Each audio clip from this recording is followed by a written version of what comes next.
It is a gorgeous Sunday afternoon here on Memorial Day weekend. Just a beautiful day in the park. And it's Fleet Week in New York, so we have a lot of servicemen and women coming to the ballpark to see A.J. Burnett throw the first pitch for the Yankees. As today, the Yes Network presents New York Yankees Baseball.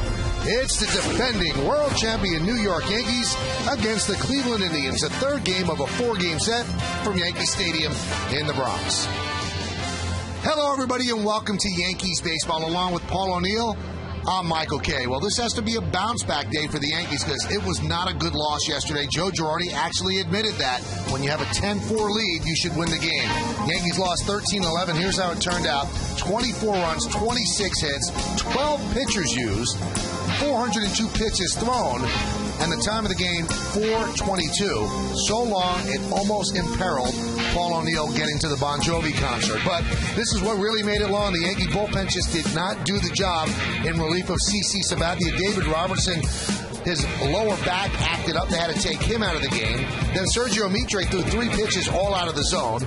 They had to then bring in Damaso Marte. He's the one relief pitcher that actually did his job getting Russell Branyan. And then it got ugly, Paul. What happened was they brought in Jabba Chamberlain, and Jabba simply did not have it.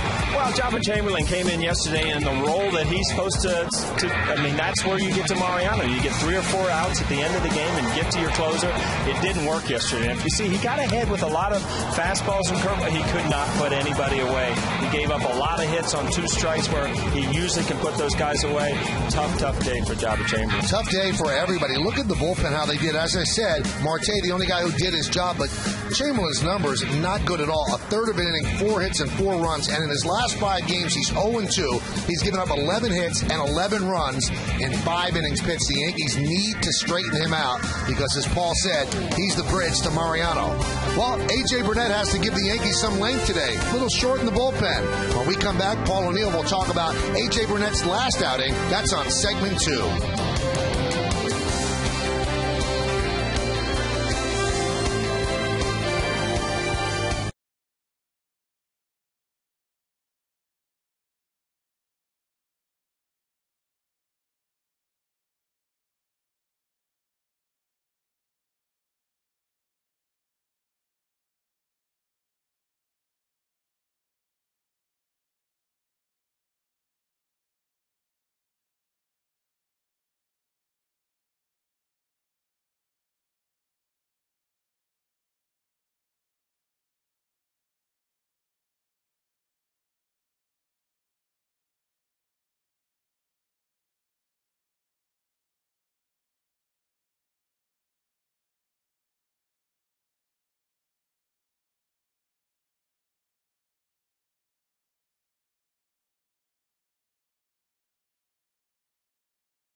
Pitching matchup, Justin Masterson will go for the Indians 0-5, 6.13, and for the Yankees, it's A.J. Burnett 5-2 with a 3.55 ERA.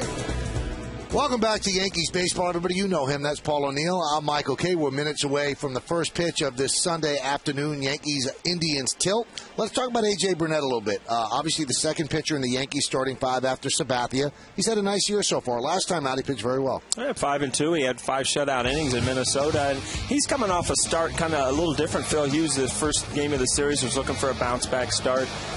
CC Sabathia yesterday trying to bounce things back. Well, he's coming off one of the better starts of the year for him. I mean, a great curveball, great fastball, and when he gets them both going on the same night, like he did in Minnesota, you're looking at shutout potential. Absolutely, and he had command, which is sometimes what he loses. So there wasn't much command yesterday, I'll tell you that. 24 runs combined. The game the Yankees lost 13-11. A lot of offense. Lineup, first pitch, baseball. Next on Yes.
Baseball on Yes is brought to you in part by your Tri-State Volkswagen dealer. Visit tristatevw.com.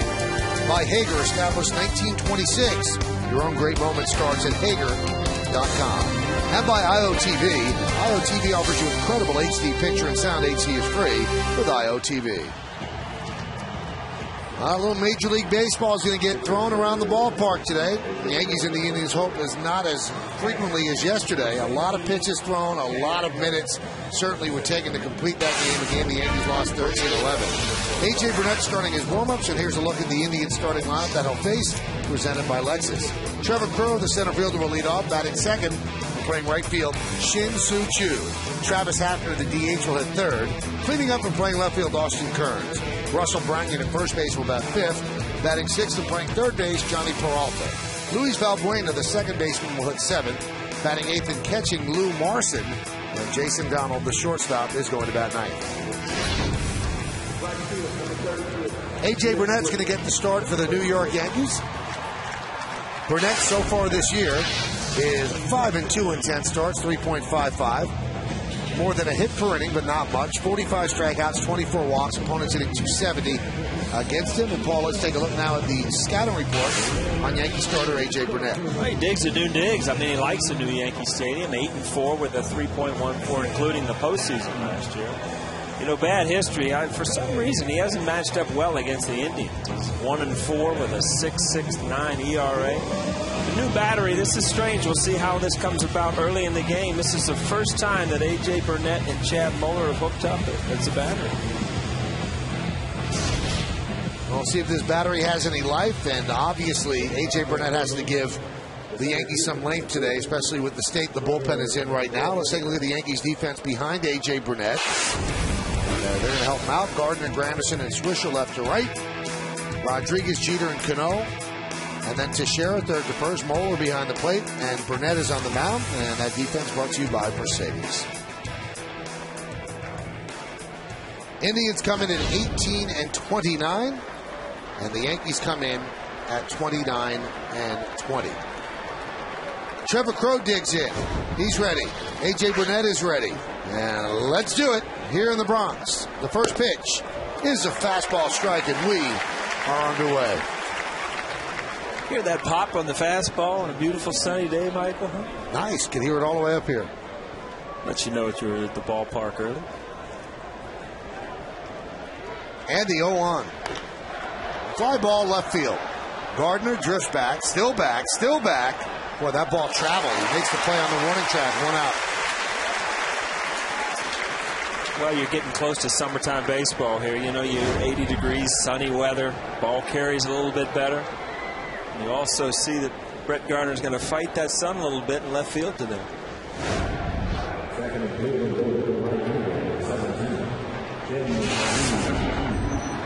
You played left field the first year with the Yankees at the old place. Left field's as tough as they say. Yeah, it is. There are certain times of the year, early and late, that in the year I'm talking about, that the sun can really be a problem. Today's one of those days, you know, no cloud cover. Beautiful day to be a fan. Tough day to be a player out there. I actually talked to Derek Jeter today before the game out on the field, and he was saying that, you know, he had trouble picking up the ball as an infielder. You know, with the white shirts here, just as bad as the old stadium. The 0-1.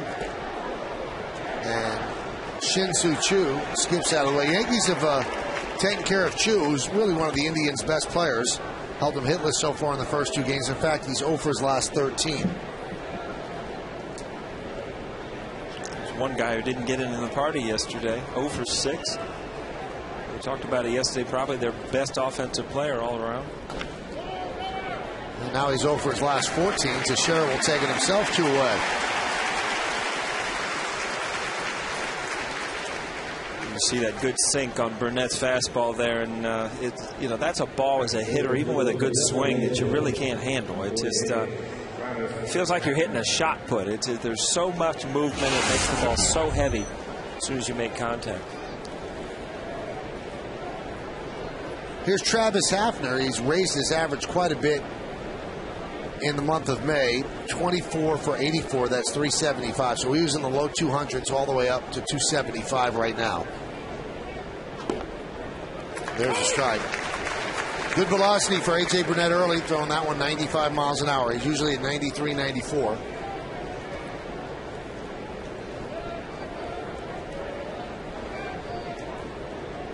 And Paul said a good matchup for A.J. Burnett. Said this during our pregame because free-swinging young team. So they'll expand the strike zone just a little bit. Hafner's one of the few veterans on this team. You get a disciplined team, they're going to force you to throw strikes.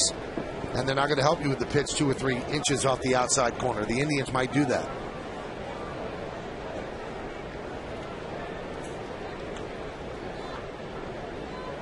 The 1-1. That one is ripped to right field. It's a base hit for Hafner. Playing it off the wall beautifully is Swisher. And he's going to hold Hafner to a single. Nice play by Nick Swisher. One of the benefits of being an outfielder in Yankee Stadium with the short porch, you know if you get a good care on what he did, you get rid of the ball quick, you can hold that guy to a single. Hafner hit the ball sometimes. As a left-handed hitter, you can hit the ball too hard. Gets to the wall too quick.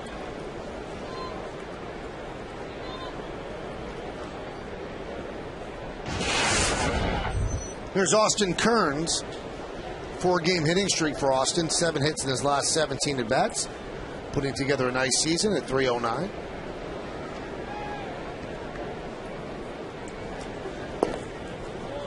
Now, there's such an incredible split when you look at A.J. Burnett, and it's startling, really, because usually it's the other way around.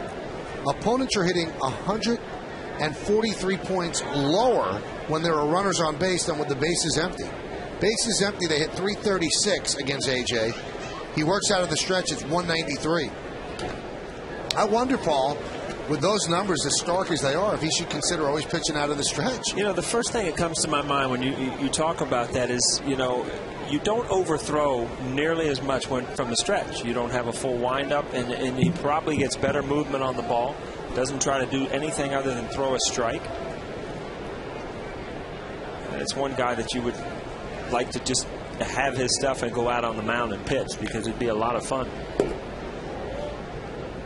The only other pitcher that has a higher differential amongst American League qualifiers is Wade Davis of the Tampa Bay Rays. Young pitcher, doesn't have great command, but he gets a lot tougher when there are runners on base.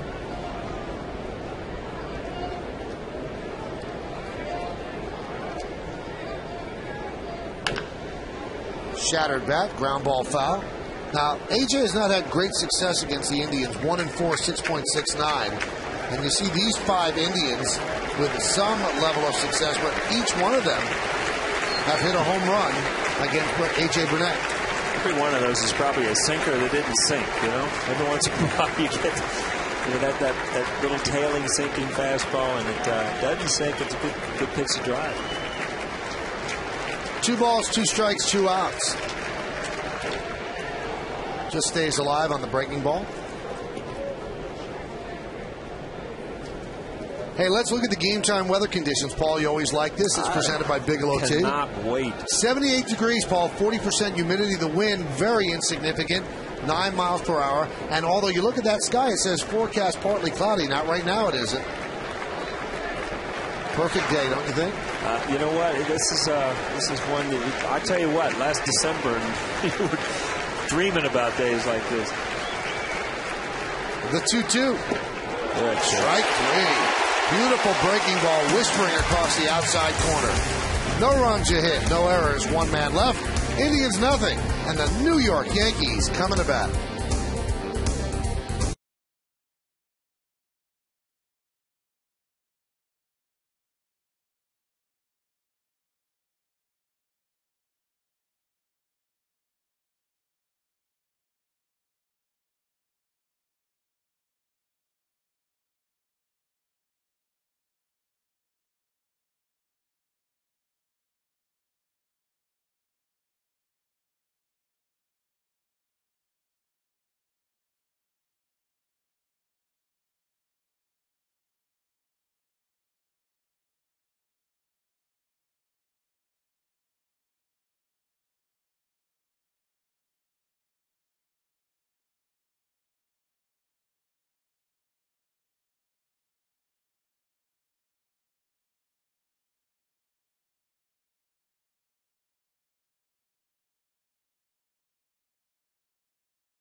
The captain, the shortstop, Derek Jeter, leads off. Batting second and playing center field, Curtis Granderson. Mark Teixeira at first base will hit third. Cleaning up and playing third base is Alex Rodriguez. Robinson Cano at second will bat fifth. Batting sixth and playing right field, Nick Swisher. Juan Miranda, the DH, will hit seventh. Batting eighth and playing left field, Brett Gardner. Chad Moeller is going to catch, and he'll bat ninth.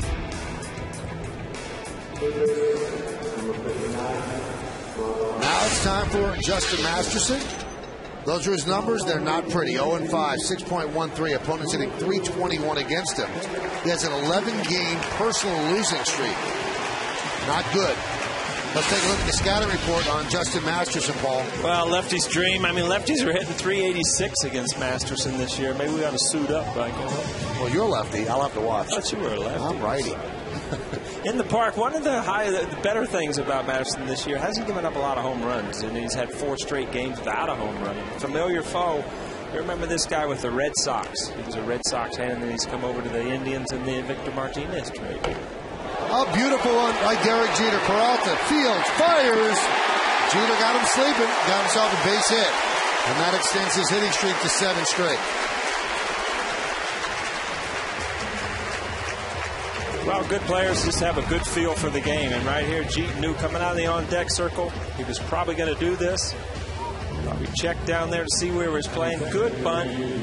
Not much you can do.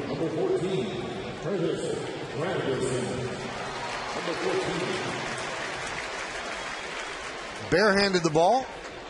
Got a fairly good grip on it. But Jeter was very close to first base before the throw was released. Here's Granderson. Pitch low, 1-0. Just underway. Indians don't score in the top of the first inning.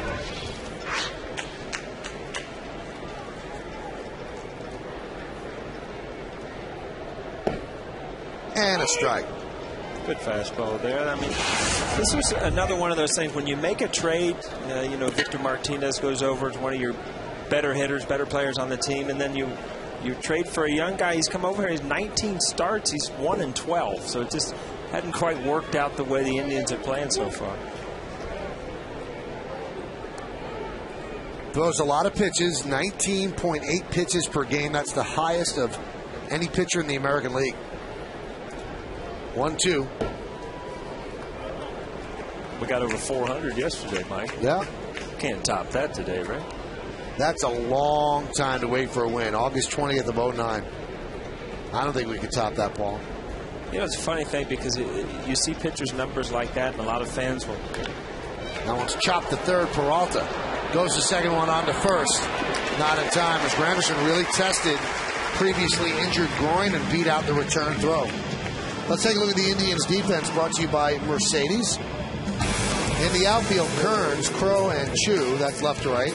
Infield third to first, let's go. Peralta, Donald, Valbuena, and Brangan. And then Marson behind the plate. Throws out 32% of all base stealers, which is a good number. And Masterson is on the mound. Well, let's see if Granderson is healthy enough to attempt a stolen base. Here's Mark Teixeira. Let's see how he gets out of the box, and that groin muscle we say comes into play a lot. Looks pretty smooth. Grimace there at the base.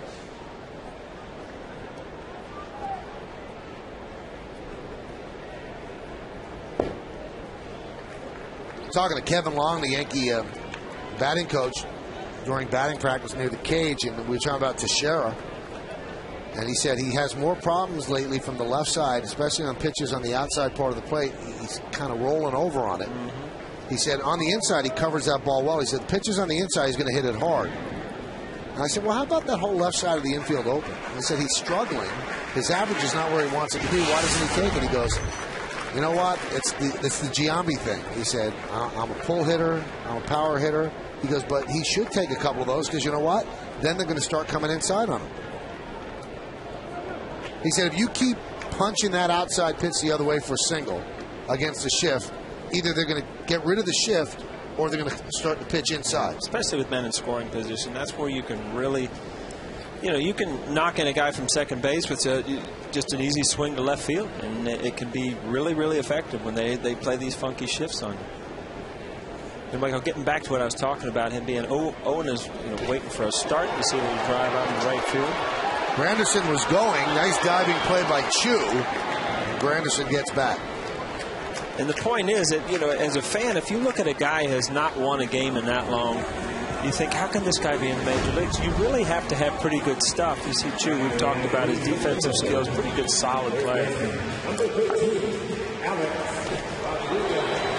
Well, that's going to be really a test for the groin, to stop and go action. It looks like he's okay. Yeah, he really does look good running. Doesn't look like he's favoring the leg or anything.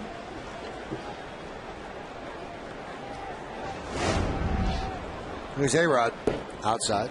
Yeah, so what I'm saying is to be in the major leagues with a record, your past record like that, you have to have pretty good stuff, because most guys that have records like that are sent immediately to the minor leagues because they don't have good enough stuff. So they believe in this kid. Obviously, he was in a big trade, so they're going to stick with him, give him every opportunity to try to be successful, try to make the organization look a little better.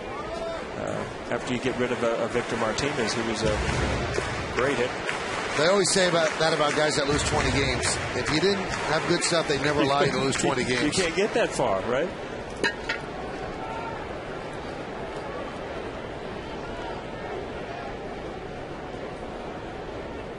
Alex Rodriguez finally caught up with the Indians pitcher David Huff, who got hit on the comebacker by Alex. And they talked yesterday. Alex was actually on his way to the hospital to visit him, but they'd already released him, and he was back with the team.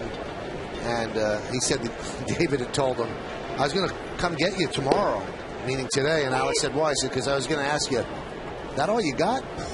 Yeah. And then Alex laughed and said, I got to tell you, David, that's all I got. He said, Alex said, the scary part for him, he said, nobody in the ballpark knows but me how hard I hit the ball. He said, you can't hit a ball harder than I hit it. He goes, and that was scary. He goes, that's a real scary part of the game. And then I saw Huff today. Doesn't look like he got hit. I mean, there's no swollen area of the head. And there are better places to get hit. And when you're talking about the head, there's not very many. But it looked like it kind of ricocheted off the side. And the one we talked about yesterday in Fenway Park with Bryce Fleury, where it hits you in the face square, that's the one that just absolutely is grotesque. Runner goes. That one is grounded to third. Peralta. And it pulls Branyan off the bag, but he tags A-Rod on the way by, so that's going to do it. No runs, a bunt hit, no errors, and one man left on base. We've played one at the stadium. There's no score on yes.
Seems like he's okay.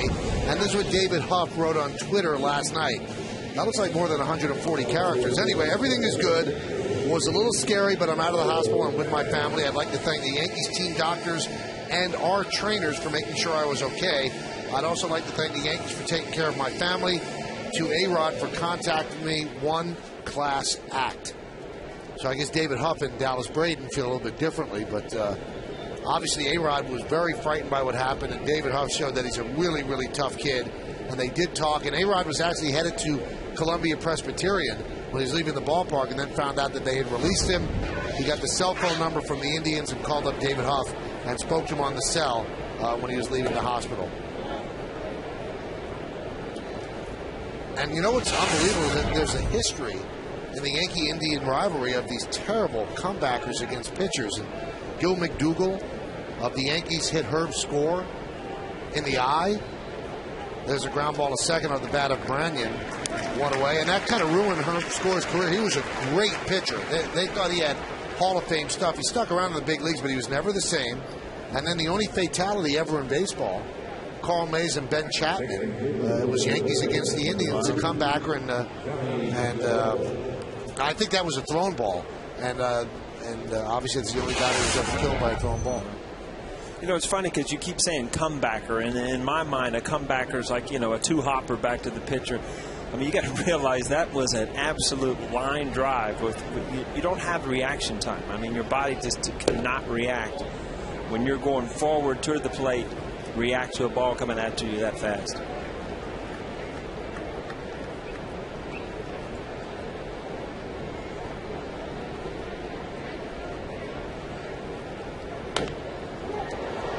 That one's popped up. And Moeller gives it a look. Well, if you missed what we're talking about, listen, obviously this is not a good thing to watch, but this is how it happened. And Paul, you're right, it got him on the side. It got him flush, but it didn't get him in the eye. It got him above the left ear. And Joe Girardi, I spoke to today, said the thing that scared him, he said, I'm looking for movement. Right. He said that for about 6 minutes there was no movement. And I was very, very concerned. He said, but one of our photographers said that he saw him talking through the lens, and he said that made me a little less nervous. Swing and a miss. And that's that curveball right there. A.J. Burnett, if he can get ahead with that fastball, especially against guys, you know, that are dead fastball hitters, I mean, this breaking ball is going to make the world of difference today.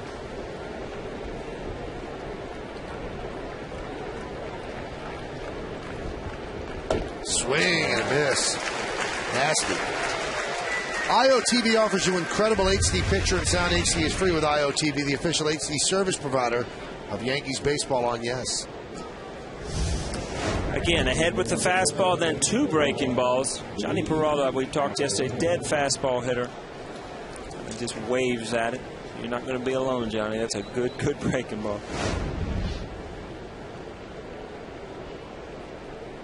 Well, we were talking about Huff and how he laid motionless on the mound, and he explained today he did that because he didn't want to move his neck. So he was obviously very conscious of what was going on. And Paul, you were part of a pitcher, quote unquote, getting hit in spring training at Port St. Lucie. Charlie Wansowitz, still with the team, was a left-handed batting practice pitcher, and Wade Boggs hit one. And it just got past the L in the screen and hit him on the side of the head. And for a while there, they thought that Charlie was going to die. Yeah, that's that brings back bad memories, and that is also, you know, in a batting practice with your own teammate, and that was a horrible thing. And it took Charlie. It wasn't a week-long thing to get back on the field. Like months. Yeah, it was. That changed his life for a while.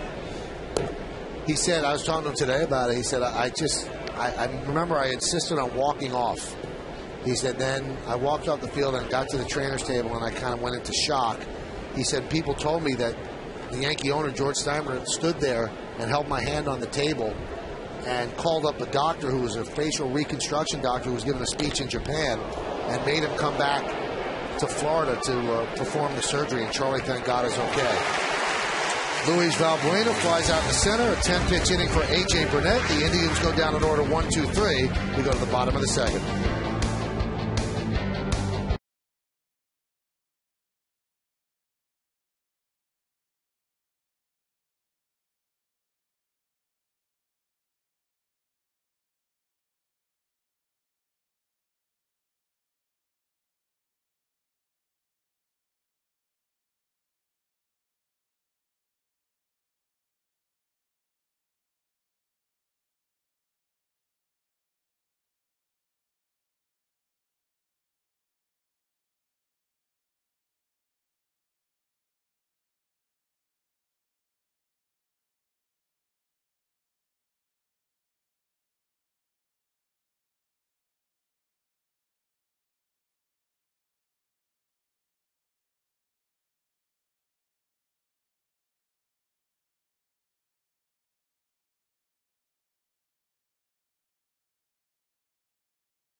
these sports celebrating celebration injuries was the most bizarre.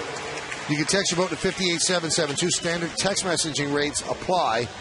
And here are those choices. The Gus Farad headbutt, Ted Ginn Jr. tackled, Gramatica jumping up after making a field goal, and then Kendry Morales landing on home plate. Now, for those that didn't see the papers today, Kendry Morales hit a walk-off grand slam. Touched home plate, team jumped all over him, broke his leg, he's out for the season. Yeah, it's amazing in the celebrations. This is it right here. This is what happened. So, talk about from ecstasy to agony. So he has a walk-off, he jumps on home plate, and then they go on top of him, and his leg shattered. Wow. I remember one time, far less than this, but I got a hit, and I was rounding first. It was a game winner, and all of a sudden, you're getting, and Mattingly runs out, and he smokes me in my nose with the bill of his hat. So I'm walking in the dugout, and I'm bleeding. I'm like, Cap, what's up with this, man? Well, Joe Girardi was saying today that he had never he'd never heard of an injury like that. Mark Teixeira told him in a minor league game that a guy scored and tore his ACL because everybody mobbed him. And then he didn't even know this, but you were part of this game, Paul, when Derek Jeter hit the walk-off home run in the 2001 World Series, the one that made him Mr. November. Right. Turned his ankle jumping up on home plate, and in game 6 and 7 against Diamondbacks, he wasn't right. He couldn't move because he had almost broken his ankle on home plate. There's a lot of emotion at those times, but it's the crowd of people that involved that causes injury. There's a ground ball to first base. Cano is retired. Well, Joe Girardi said that after the Kendry Morales thing, he's going to tell his team, let a guy step on home plate. Don't crowd around home plate like that. He said that's also one of the reasons that the Yankees have taken when they do the walk-off, and last year they had 15 in the regular season, to toss the helmet away. He said because when you have the helmet on, people really pound on your head very hard. If you don't have the helmet, they're not going to do that. So that's one of the reasons they toss it away. How about, you got to really feel for the Angels, and Kendry Morales is a really good player. Yeah. There's Nick Swisher. What a May for Nick Swisher. 30 for 82, 366.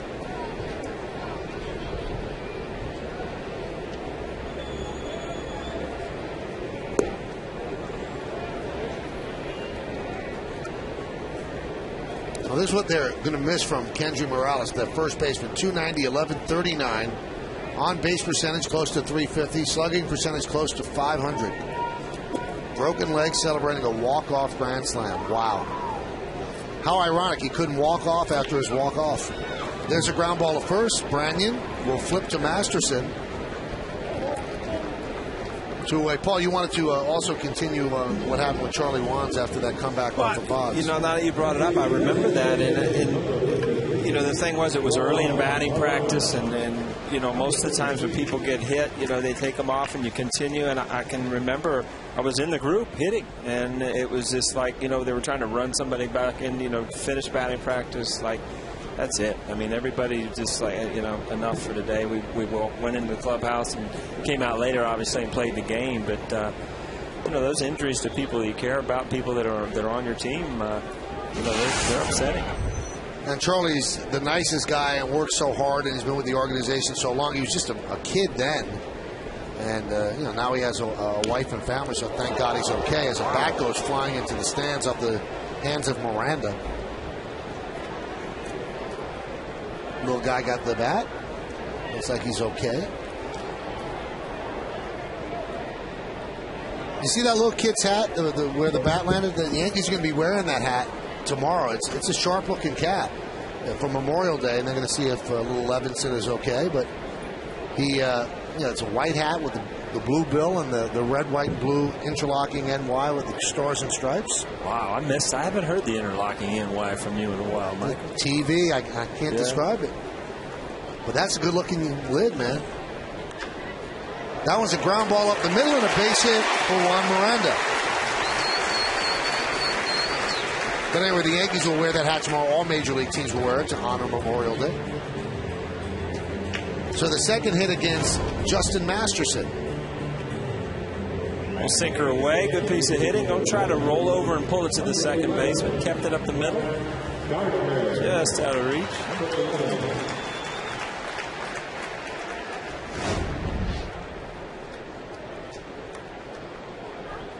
You're going back to Cincinnati with one of those hats. I got a good feeling about that. I like that. There's Brett Gardner. And there's a strike. Yeah, Robbie Kakuza, if you're listening, I need one of those tomorrow. I'll take one too, but mine's got to be a little bigger than Paul's. I don't know if they carry an 8.5. No, they're just going. They'll go into the Arabu bin.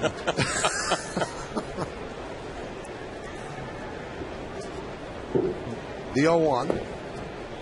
I'm not 8, man. I'm about 7.5, 7 5/8. That's large. That's a big head, but it's not 8.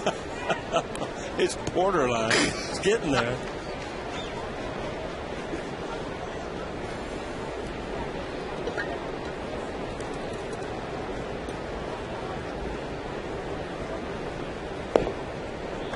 Yeah, most of those hats are fitted, you know, the official Major League fit. You might have to go to the adjustable one. Get the little plastic on the back. And then not even connect the plastic. Yeah, like that's always a good look. I need that.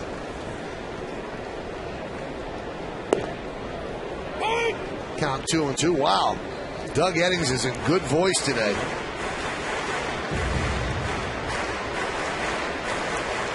Take control of that strike zone early after yesterday's fiasco over there, out there.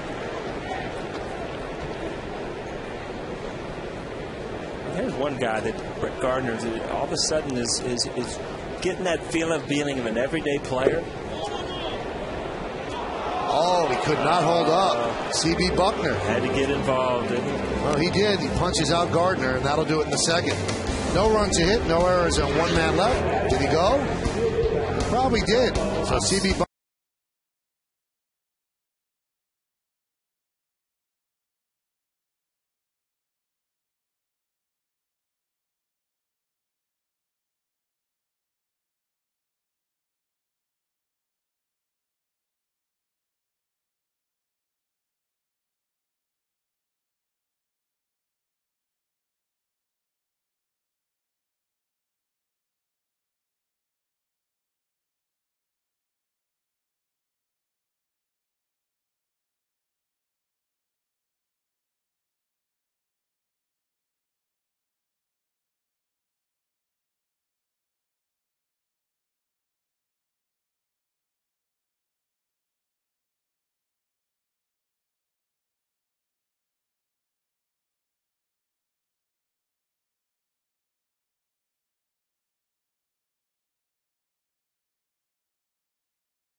Afternoon here at Yankee Stadium. Big crowd, Memorial Day weekend. All is right with the world, and the Yankees and the Indians scoreless on the Dodge scoreboard.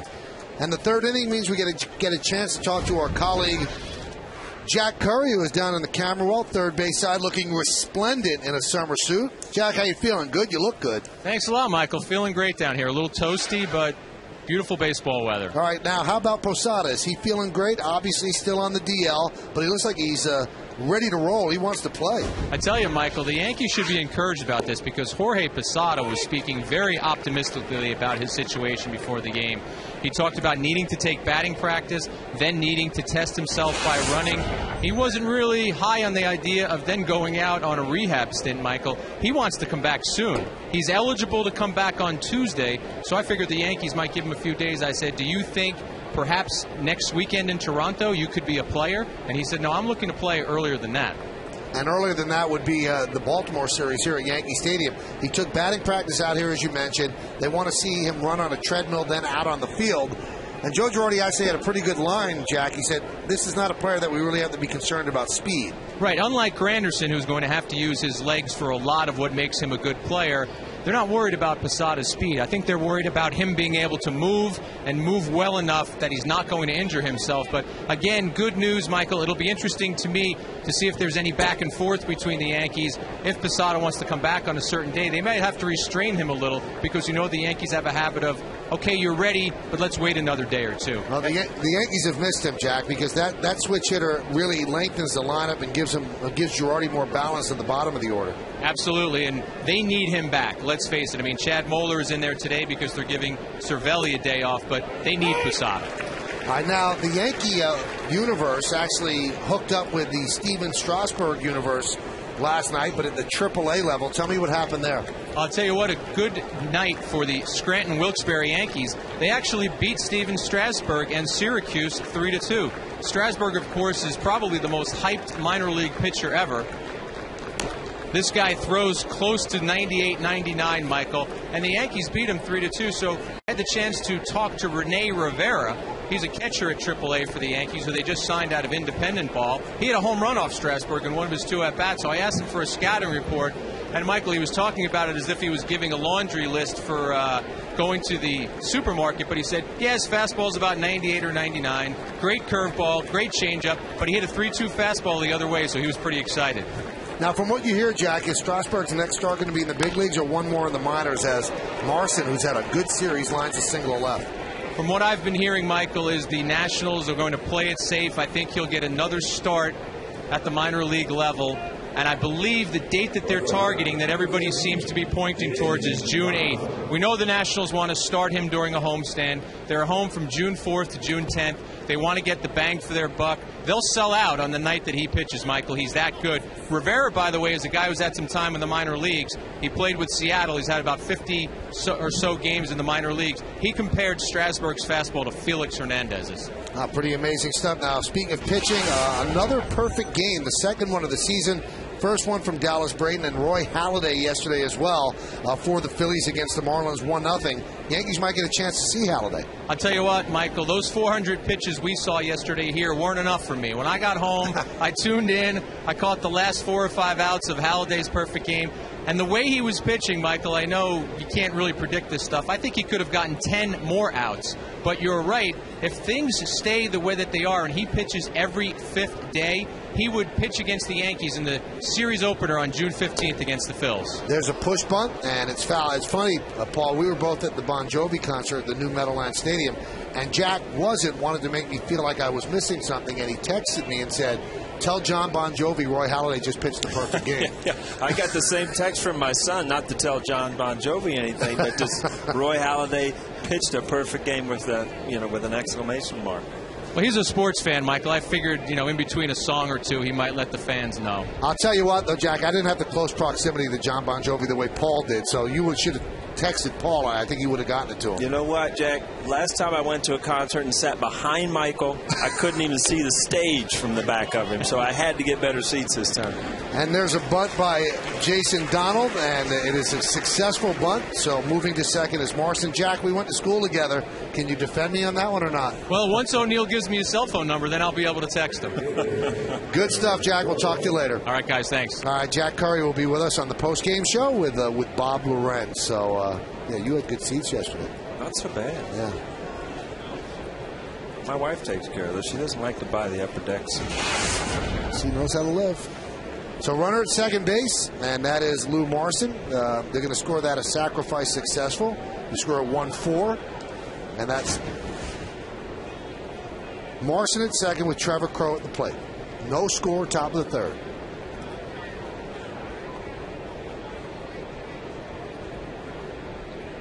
Pitch outside. I'll tell you, Michael, looking over what we've seen from Trevor Crowe over this this little trial period, with Grady Sizemore being on the disabled list, he's our everyday kind of star center fielder. Defensively, he's showed a lot out there. If he can get his bat going when Grady Sizemore comes back, you can move to a corner position, or at least work your way back into the lineup where your name is in that lineup once in a while. That one is driven into left center field. Going to be a tough play. Giving chase, Gardner and Granderson falls between them. Scoring easily is Marson. It's an RBI single for Trevor Crowe, and the Indians are up 1-0. You see Trevor Crowe, he drives the ball the other way. A sinker that didn't sink, kind of just tailed away. But, if you're Manny Acta and you're playing as a young team where, you're pretty much overmatched out on the field, these are the plays you want to see a guy aggressively go to second base, give it a shot. See that throws offline there. He's probably going to make it. Brett Gardner let the ball in fairly quick.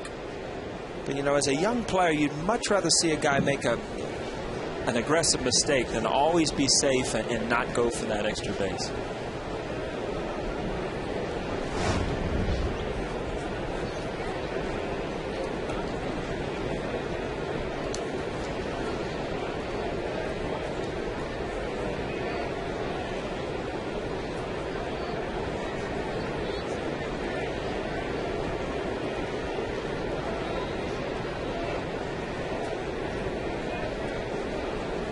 They got him picked off clean. Nobody at first base. Now Moeller does a nice job rotating over there, and they make the play. So 1-3-6-2 for the pickoff. Really, you call it caught stealing. We see Trevor Crowe. You see him leaning. A.J. Burnett, clean pickoff. And all of a sudden, at the end of this play, Chad Moeller kind of bails out everybody. Gets to first base. Good hustle play as a catcher. Who's supposed to be there? Is it supposed to be the catcher? Yeah, Moeller took off, but A.J. Burnett can also get over there. There's got to be kind of an assembly line going to places where if this rundown isn't quick. And the ESMO shows that he was out. Foul back.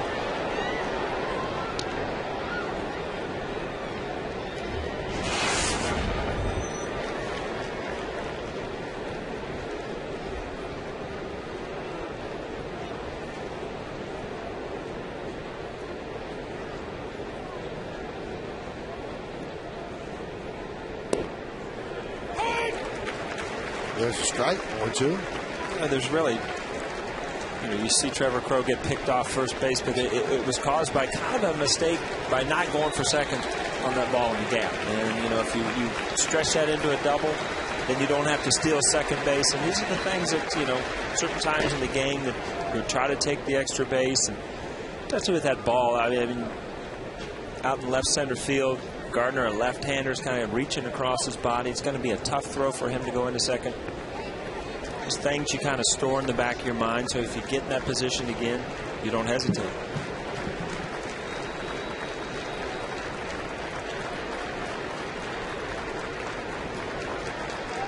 And the 1-2. 2-2. As a young player, you're so happy to get a hit, and you try not to make a mistake. But again, with Brett Gardner being a left-handed player out in left field, and you're reaching across your body, it's a really, really tough play to make a good throw into second base. Spins him off the plate.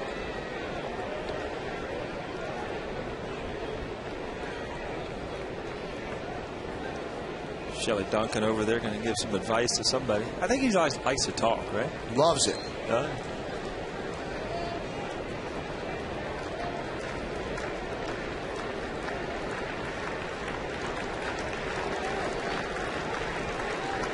(3-2). Hit sharply. Oh, nice play by Cano. Sets, fires, got him. All around, great game of late by Robinson Cano. 1 run, 2 hits, no errors, and nobody left. the backhand, then the strong throw as we go to the bottom of the third inning. 1-0 Tribe.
One more game against the Indians tomorrow on Memorial Day. Then the Orioles come to town. 2 night games, Tuesday and Wednesday, and a day game at 1:05.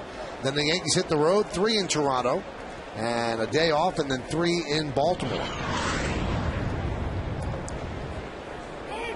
And there's a strike to Chad Moeller. So Dustin Masterson has a 1-0 lead here on the Dodge scoreboard. Moeller, Jeter, and Granderson 9-1 and 2. What's the difference in Masterson today and what you've seen over in Cleveland? I mean, he's throwing strikes. He's keeping the ball down. He's pretty much stayed ahead of hitters. He's not throwing his usual 19 to 25 pitches an inning.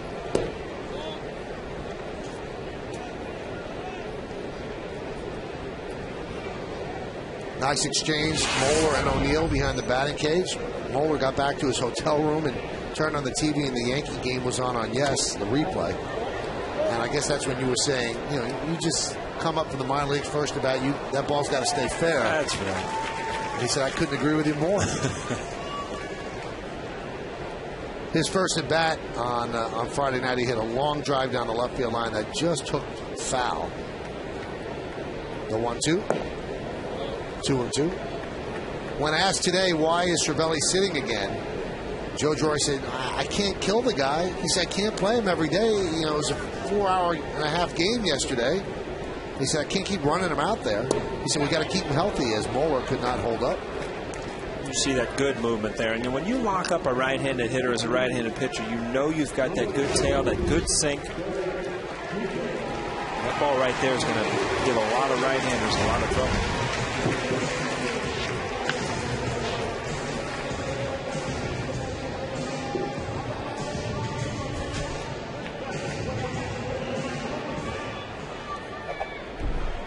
A.J. Burnett's looking for some runs. Jeter bunted and reached in the first inning, so he has a 7-game hitting streak now. And Jeter really loves home cooking.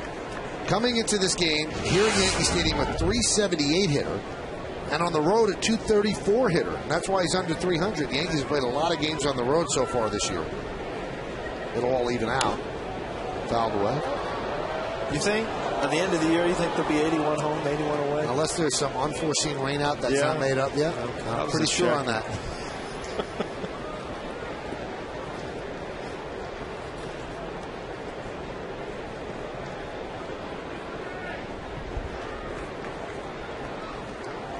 Yeah, some teams it doesn't even out because Toronto is playing 3 home games in Philadelphia because of the G20 summit in Toronto.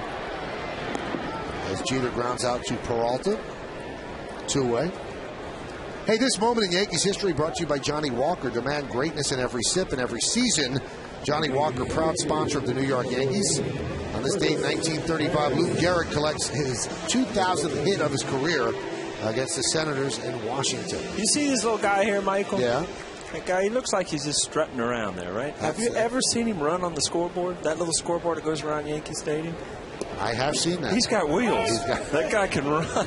He's kind of like a combination between Granderson and Johnny Gardner. Walker has got some wheels. He's kind of Johnny Runner then, right? Granderson's going to test out his wheels right here, but the throw from Balbuena beats him, and Masterson works a 1-2-3 inning against the Yankees. We played 3 here at the stadium, 1-0 Indians.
Line quiz. With Roy Halladay's perfect game last night, the Phillies became the 5th Major League Baseball team with at least 2 pitchers to throw perfect games. Who are the other 4 teams? I think we know one of them. If you're watching this broadcast, I'm not even going to tell you because I fear losing my job. I don't want to give out any hints, but Paul O'Neill is one of the, I think, are you the only player to appear in 3 perfect games? Yeah, I've heard that. I'm not going to give you 100%, but you know, that Browning, just, Wells, and Cohn. It tells you you've been on some good team with some good pitching. Huh? Or you're just a lucky guy. Pretty much. Maybe you're like a Lucky Charm guy. Pretty much, yeah. Unlike you, to nickname you Schleprock. That's right. Man. I could kill any hitting streak you had. And you did, Manny.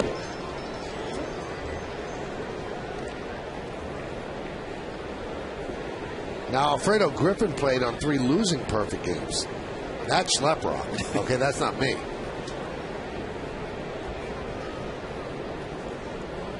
The 1-0. 1-1 to Hafner. I want to take this time. I would like to, and the entire Yes Network family would like to, send our condolences to our good friend, Willie Randolph, and the Randolph family. Willie lost his dad yesterday in South Carolina. They were very, very close. The patriarch of a proud family, raising a great son like Willie, and lost a health battle yesterday. And we send our condolences to Willie and his family. We are thinking of him, and we hope that they get through this difficult time. Willie's dad had an amazing life. Started out as a sharecropper, became a cab driver in New York, raised the kids in Brooklyn, and saw his son go on to become a world champion with the Yankees a couple of times, ended up being the first African-American manager of the New York Mets. Now he's a bench coach with the Milwaukee Brewers, and I know Willie's dad was very proud of his son, and Willie is very proud of his dad. So I communicated with Willie today, and the family is hurting, but we're all thinking of him here at Yes. Here's Austin Kearns.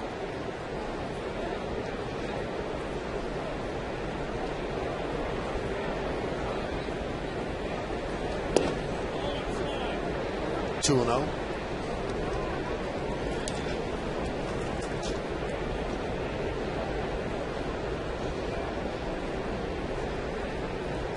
Kern struck out looking in the first inning.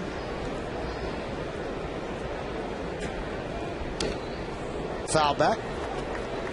Count 2-1.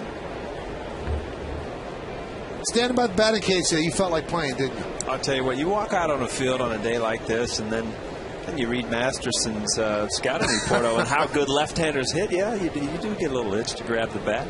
Funny thing is I walked down in the tunnel because I was going to get out of the sun for a while and go and say hey to Robbie. And I was watching Pettit. Pettit was down there throwing with Sabathia in the cage, and was just kind of watching him warm up. And I said, you know the weird thing here, Andy? And he's like, yeah. Well, I said, I can't even see the seams on the baseball anymore. Because as a hitter, if you can't see the seams, you can't hit it, right? And I mean, they're throwing 50, 60, 70% at the most, just getting loose. And I'm like, wow, times have changed. So a walk to Kern. So that doesn't mean that your eyesight has gotten worse since you retired. It's just that you're not as locked in anymore. It probably means a little of both, to tell you the truth. But you see, this is a curveball, no intent. It just I hit him. It wasn't a walk.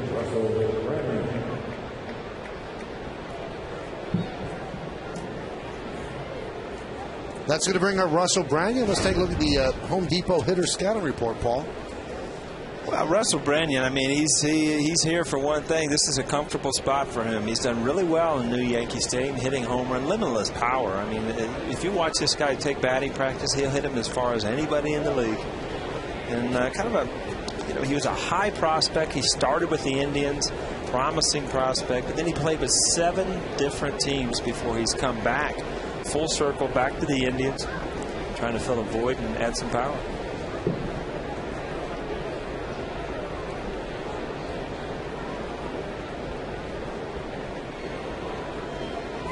The 0-1.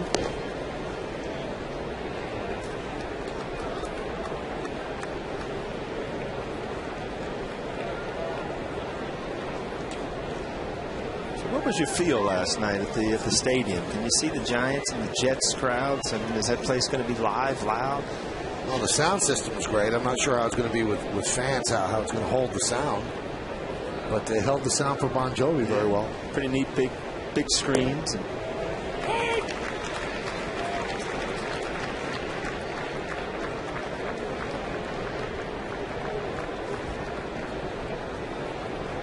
what's the percentages here when you talk about Jets and Giants fans? Just give me a ballpark. Well, the Giants have been around longer, so I think that they probably have a higher percentage of fans. But Rex Ryan's so popular, I think that the Jets are not catching up, but certainly closing the gap just a bit. That's a swing and a miss as Branyan goes down on strikes.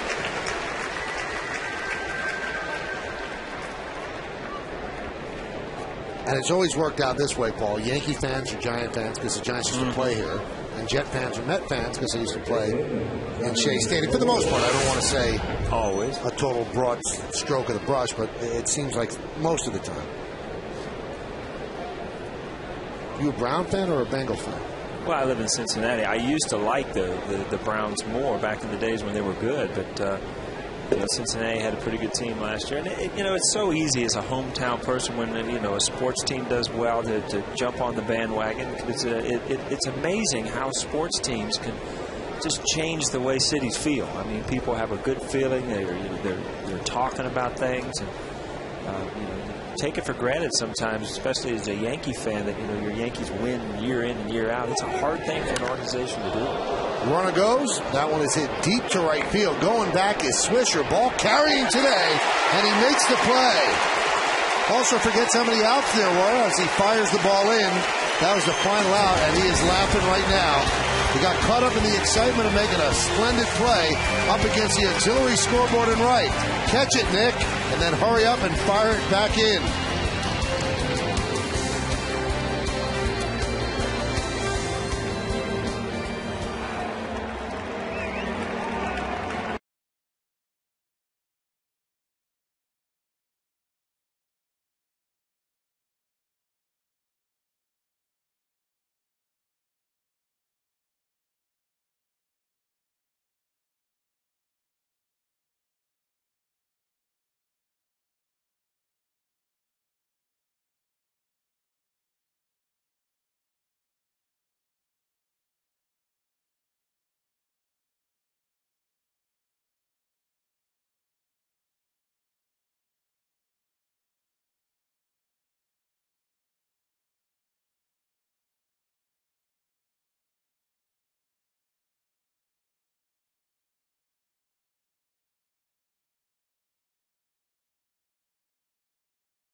We go to the bottom of the fourth inning. It's 1-0 Indians.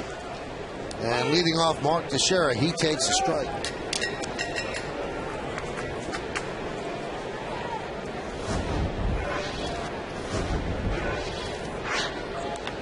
And he does ground it to the left side, but a nice play by the third baseman, Peralta.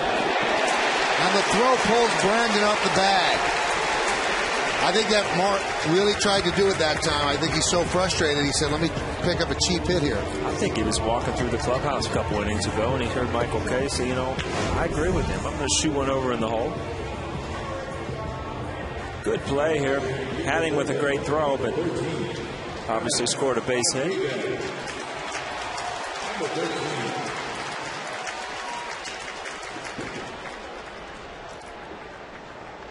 Good throw would have had him, but it did pull him off the bag, and they do give him a base hit. Pitch to A-Rod is a strike. This is a play that ended the top of the fourth, Paul. That switcher gets a great jump on the ball, and every once in a while you just got to lunge. You know you're going to hit the ball, and then you go for that fourth out. And maybe sometimes you only got to get two. See, AJ say I only got to get two next inning because we got four this inning.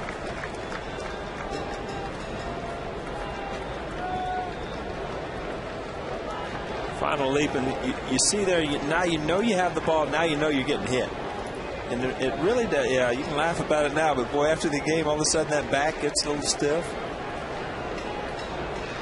Hey, Paul, you ever get fined for getting how many outs are? I mean, do they get, does the manager get ticked off when you lose? Oh, yeah, you get ticked off, obviously, especially in a base running thing where, you know, you take off and you get a double play, but you know, it happens at every level. It happens from Little League all the way through the major leagues. Sometimes when you're out there thinking about other things, you lose sight. You were never taught to trust the scoreboard and what the scoreboard said, but I'm not going to lie. I used to peek around, and I had full trust in it because usually I forgot what was happening. You're worried about an at-bat or who you're going to face next inning. All you're thinking, you know, when here's the pitcher, how many outs are there? Boy, you got to find that scoreboard quick. Rodriguez swings and misses. He's down on strikes. You know, Alex, to me, looks close on some of his at-bats to becoming the Alex Rodriguez that you're used to seeing. And then every once in a while, he just looks like he's a little uncomfortable. Didn't quite gather there. Good pitch to hit. Like I said, a couple of at-bats yesterday, he looks real close to starting to really drive the ball.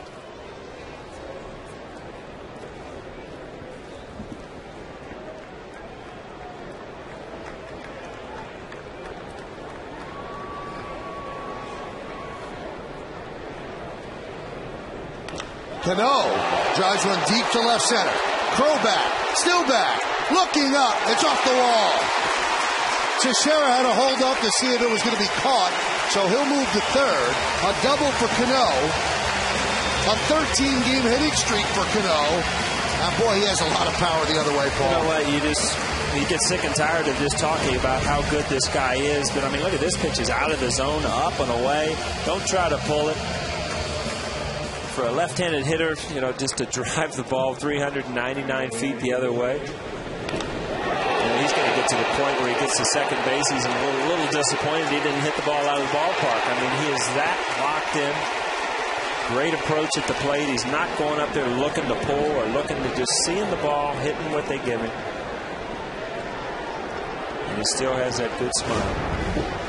Now, the Indians will play the infield back except for Peralta at third. So ground ball will tie the game. Nick Swisher swings and misses. Nick Swisher at the plate, to me, this year looks a lot more quiet. I mean, there's little movement, and it seems to be giving him a little bit more time where he can turn on the ball, add a little more power to his swing, but he's real quiet. Nothing going on other than seeing the baseball. And he had worked during the offseason with Kevin Long as well, because Nick was disappointed that he didn't have a great postseason and felt a lot of it was the extraneous movement at the plate, too wound up, and just tried to, you know, bring everything down just a notch. Now, if you look at him from the side view, I mean, you see this. His head will really stay level all the way through the pitch. And that allows you, when you start bobbing your head up and down, that ball can really, really move. You see right here, if you draw a line, pretty much stays right on that line, and that allows you to see the ball. You don't have to make adjustments with your hands or your body. And one of the biggest things as a hitter is when you're coming up or you're tipping towards the pitcher, your head moves, and it just makes everything happen real quick. The 1-2 fouled away. Swisher is just 1 for 8 at getting the runner in from third with less than 2 outs. So he wants to improve on that. He has 28 runs batted in, as we told you, having a very good season at 308 right now.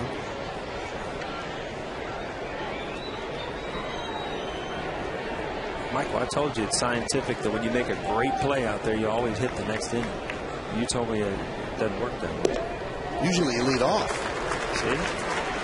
So now you're agreeing with me. You know what? I've come to the conclusion, Paul, it's probably best I agree with you because you're usually always right. Yeah. In some kind of weird way, you turn out I to can be win right. an argument in the booth because I never win them at home. I'll tell you that.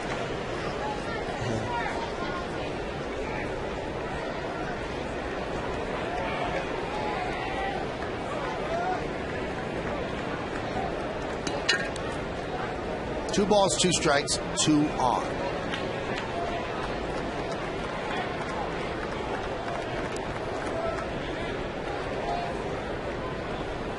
Swing and a miss. The ball gets away from Morrison. They'll get an angle. They make the out at first. So Nick does not get the runner in. That leaves it to Juan Morano. Let's take a look now at the New York State Smokers Quit Line quiz so we can give you the answer. With Roy Halladay's perfect game last night, the Phillies became the 5th team with at least 2 pitchers to throw perfect games. Who are the other 4 teams? Now, we know the Yankees are 1 with Cone and Wells and also Larson in the World Series. Indians, Barker and Addy Joss. The Athletics, Braden and Hunter, Catfish Hunter. And then you got Burley and Robertson for the White Sox. I think this is the first year in the history of baseball that there have been 2 perfect games in one season. And we still have a lot of season to go. There were 2 in 1880, so in the modern era, it's never been done. In 1880, it was 5 days apart. You think about Halliday's perfect game last night and where it was played in Florida. I mean, that is a tough place endurance-wise for pitchers to control a game. I mean, you lose so much energy because of the heat and the humidity. But and Jack talked about it in our report on it. It looked like he could still keep going. So I mean, he's a pitcher above all pitchers in the National League right now. There's no doubt about it. I also think it helps Paul when, I mean, that was a 1-0 game. He had to be perfect. You know what? I saw the score, and you couldn't write a better script because there's something to be taken away from a perfect game when 8-0, 9-0, because that becomes the whole emphasis of the game. Right. It's a perfect game or a no-hitter. But I mean, you're so involved in trying to win a 1-0 game that it just adds to the excitement of that. I mean, he's a great pitcher. There's no doubt about it. Phillies, were somewhat criticized by trading a number 1 to bring him in, but obviously he's fit in well, and he's only going to help them the rest of the year. I thought he was a sure bet to win the Cy Young Award, but Ubaldo Jimenez is going to have a say about that with an under 1 ERA. As Miranda swings and misses, and the Yankees can't get it done. Second and third, 1 man out and 2 strikeouts. In fact, Masterson struck out the side. Let's go to the 5th, 1-0 Indians.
postgame with Jack Curry.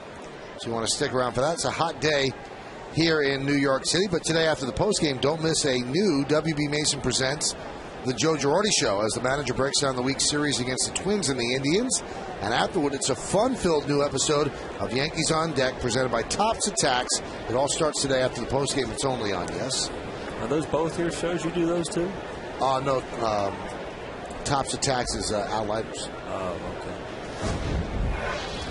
I saw a little Outlighters show on the big screen. That's right. They played it on the big screen. Why'd you let that one slip by? After sometimes sleep, you know. Here's Valbuena.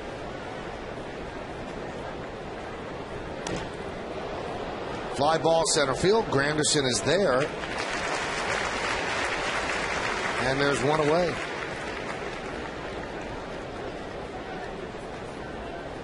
Well, what a difference from yesterday. Both pitchers pitching ahead, using their hard stuff early in the count to get ahead, trying to strike out with the breaking ball.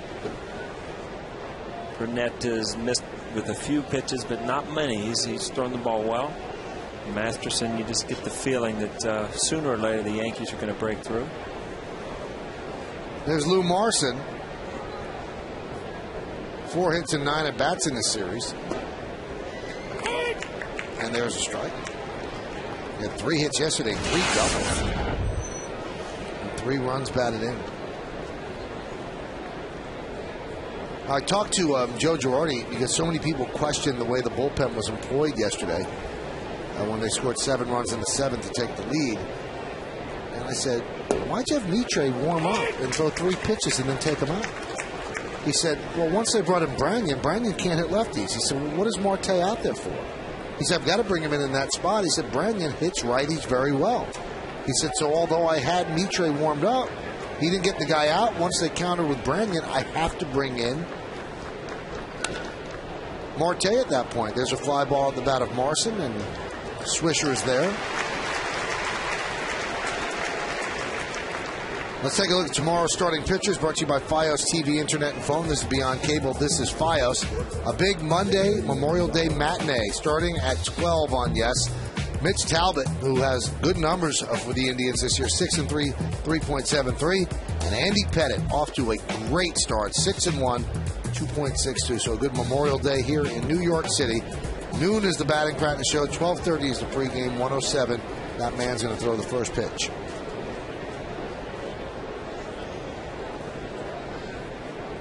And then I asked Joe, well, then why'd you take Marte out?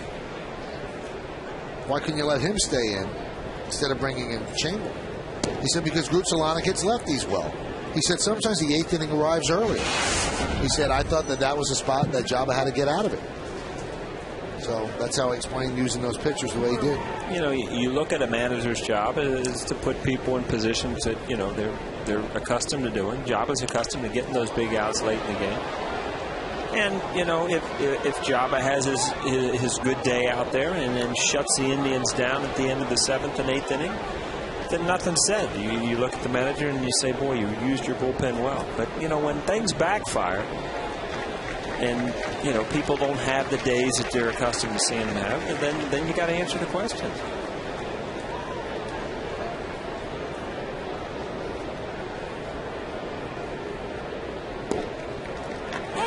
There's a strike. Say A.J. Burnett, you talk about location. Well, he's got good location with that fastball, both the 4-seamer and the 2-seamer.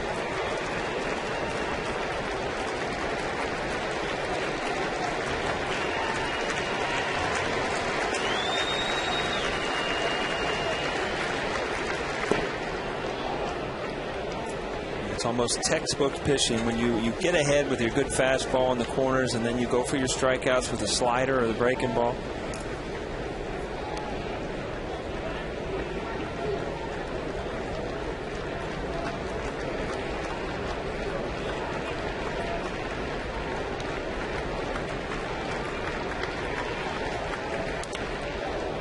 There's a line drive. Caught on one hop by Cano, and a 10-pitch inning for A.J. Burnett as he retires the bottom of the order in order against the Indians. After 4.5, we're halfway through. It's 1-0 Tribe.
Baseball on Yes, brought to you in part by Acura. Acura Advance, and by Acela Express. Enjoy the journey. First pitch to Brett Gardner is inside. Yankees are not enjoying the journey against Masterson so far. They've gotten 4 hits, but they have not been able to push across a run. In the 4th inning, 2nd and 3rd, 1 man out, strikeout of Swisher, strikeout of Miranda. Gardner thinks bunt. Count 2-0. I think that's the part of his game that still has to grow, Paul, because if he was able to get down bunts consistently, he'd pick up a lot of hits that way. He'd never get into a slump. Yeah, and you look at it, this is a great opportunity for him to expand that part of his game because he's getting the playing time. I mean, you know, when you're playing once, twice a week, you hate to waste your bats, you know, if you're not comfortable bunting. But, you know, now he's almost become the everyday player. You know, you can use everything because you got so many at bats, so much, you know, time to work on the things that can help you in the game. Right back to Masterson. And they get Gardner for the first out. Now, Masterson has 5 strikeouts. So why don't we take a look at those, Paul? You know, he's kept the ball down, and that's the main thing. He's going to get in trouble. You see that ball right there, probably the toughest pitch he's made all day. He's got good movement, and everything is down in the zone. And that's why he's been successful today.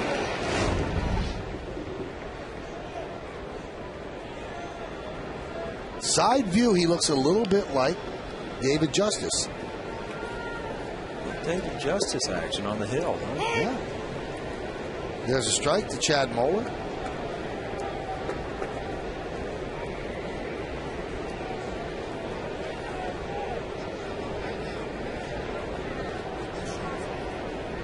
The 0-1, rip foul.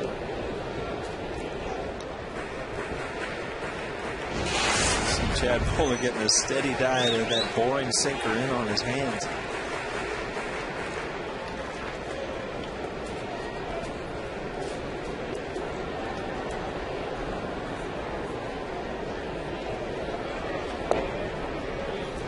Going inside, that's the way he's working. Count 1-2.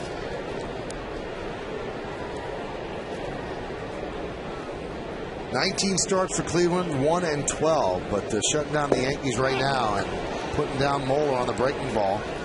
6 strikeout for Masterson. Tough at bat, everything inside. All of a sudden, first time you see a slider right on the plate.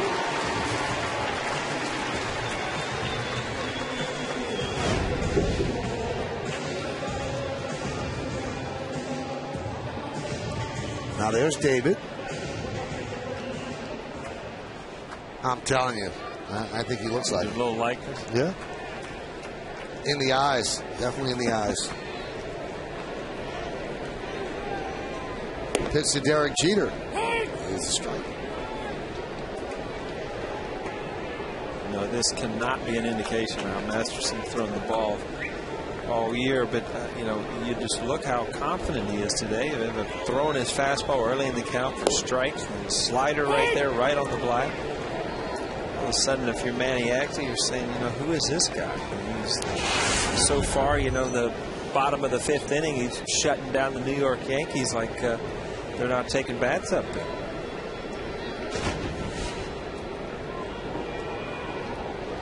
The 0-2, swing and a miss. Well, Masterson has been very impressive. 7 strikeouts. That's as many as Masterson has had in his last 3 starts combined. Yankees go down in order. We go to the 6th.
hosting a jazz night. Come enjoy a fun-filled night, including free hors d'oeuvres, drink specials, and great live music. For more information, please log on to nysteak.com or call 646-977-8325. You going to ask for NYY Steak today? You asked for Lobel's sandwiches yesterday. Not a bad place to hang out on a Friday night, is it? NY Steak. I actually ate there last year during the World Series game. How was it? Really? Did they treat you well? Not so bad. Yeah. You got pull, I'm telling you. I got nothing. Yeah? All I am is a caddy for you now. You know how many people asked me last night, where's Michael Kay? We're like we were going to hold hands and walk in together to the concert, you know? Where is he? Where is he? Huh? Was collecting index cards to get signed by you. Well, I had a really nice New Jersey police officer. They were working the crowd. He came up and he goes, Neil's right. He said, you really do have a big head. So that's what you're doing for me. And hey, listen, I had a guy come up to me yesterday. Nice guy. Comes up to me, gives me a bear hug. He weighs about 270. He's introduced to me as the biggest Yankee fan in the world. Right. He says, I just want to tell you that you're my second favorite players of all time. I said, I'm in the top 5 then. I said, I guarantee Mattingly's #1. That's it. And I'm telling you, he's squeezing me out thinking, man, this guy's going to hurt me here. And he does. I mean, you don't like being touched either, so that's rare that you allow it. Like that. Peeps are great here. That one is driven deep to left. It's over the head of Gardner. That really took off. Gardner retrieves, and Trevor Crowe has himself a leadout double here in the 6th. You know, you see the route here, and you're talking about it, Michael. The ball is carrying, and sometimes you don't see the ball real well, but you see Brett Gardner kind of cut this straight across. And when you take that route right there, you're nowheresville.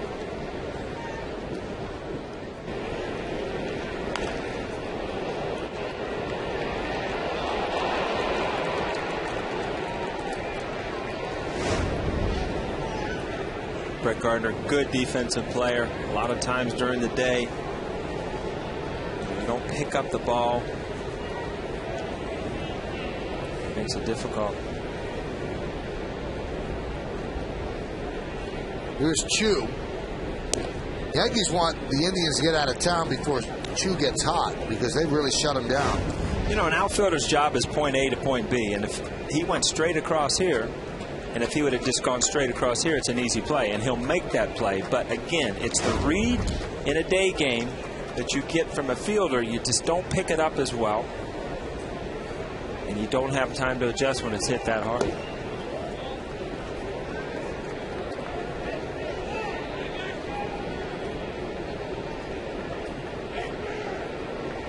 Best outfielder you saw defensively. I mean Yankee. But you remember this being great outfield.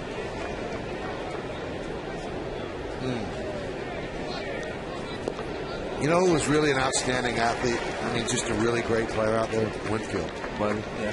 Great arm. Used to climb the wall. Just a really, obviously he's a Hall of Famer, so. Everybody talks about Mickey Mantle and his defense, his speed. That's the one thing that you don't think Mickey Mantle, I mean, his switch hitter, home run power, but his speed is what I used to always hear about. The 2-1. 2-2. Again, A.J. Burnett with a man on second. You're already down a run, and all of a sudden Masterson's kind of getting in his groove out there. You got to realize somehow you got to try to save these runs. At some point in this inning, you know, if this runner's moved over, you're going to have to try to get a strikeout or keep the ball in the infield. 2-2. Swing and a miss. Foul tip held onto by Moeller. Big strikeout for Burnett. And that is a big strikeout because now you still need a base hit to score a run. You know, if you let the shoot's a good hitter, so it's big strikeout. You see that's a 2-seam sinking fastball going away. It showed him the slider early in the count. I was saying to get out of this with saving a run, at some point you're probably going to have to get a strikeout. It was there to keep the guy on second, or you're going to have to try to strike out a guy if he gets him over to third. So he got the strikeout. Now you can't relax. You make your good pitches to get 2 outs here, save a run.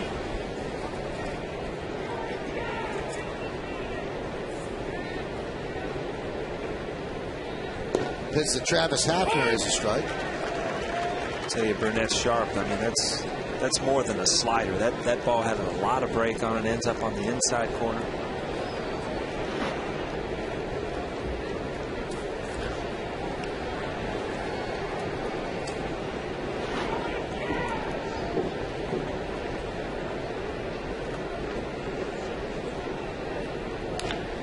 Grounded, grabbed there by Teixeira.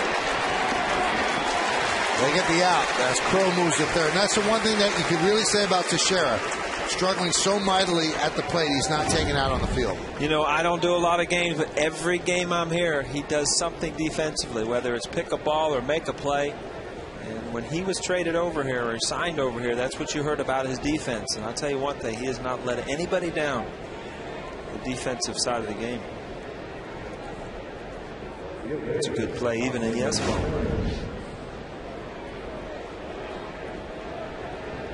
So one out away from getting out of the jam. Going with the full shades over there. We talked earlier in the game how Derek said that, you know, extremely hard to pick up the ball off the hitter on a sunny day here at the new stadium with the white shirts.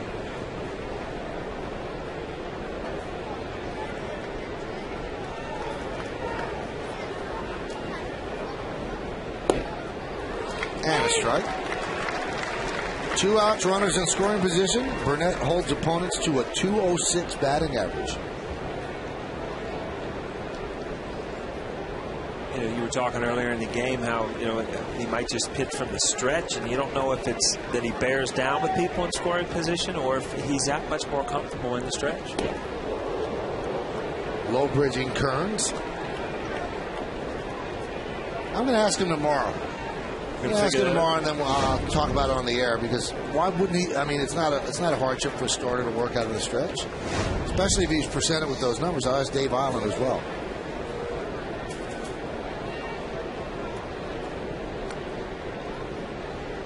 If you're Austin Kearns, last time you got hit in the back with a curveball, then a fastball up and in, you're trying to figure out, you know, what the pitching sequence is here.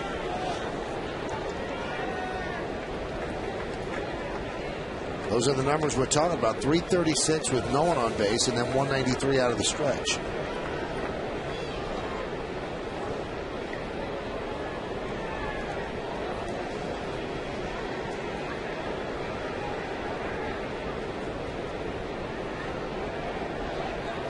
And the 2-1. Outside 3-1. Burnett has nasty stuff today, and he just gave up that 1 run in the third. A single by Morrison, a sacrifice to second, and then Trevor Crow, a single to left center field. That's the only run in the game. Last time when he pitched against the Twins, he matched up against, let's see, Scott Baker, and they both put zeros up for 5 innings before the game was suspended because of rain. Good sinking fastball. I mean, that's got so much movement on it. It almost looks like a left-handed slider.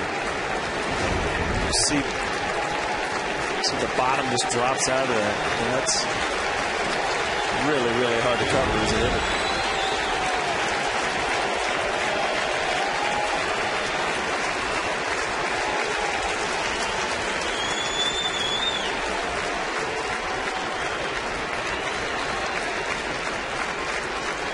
And the 3-2.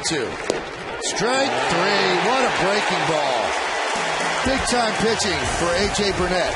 No runs a hit, no errors, and 1 man left on base. We go to the bottom of the 6th. It's 1-0 Tribe as Burnett is dealing.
The Indians over the Yankees, each team with 4 hits. Nice pitching by A.J. Burnett.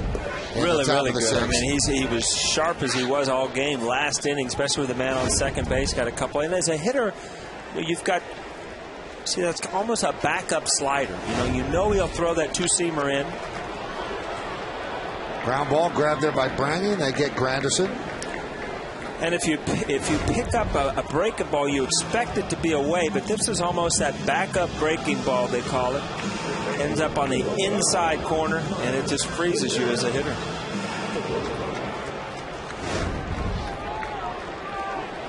Here's Mark Teixeira.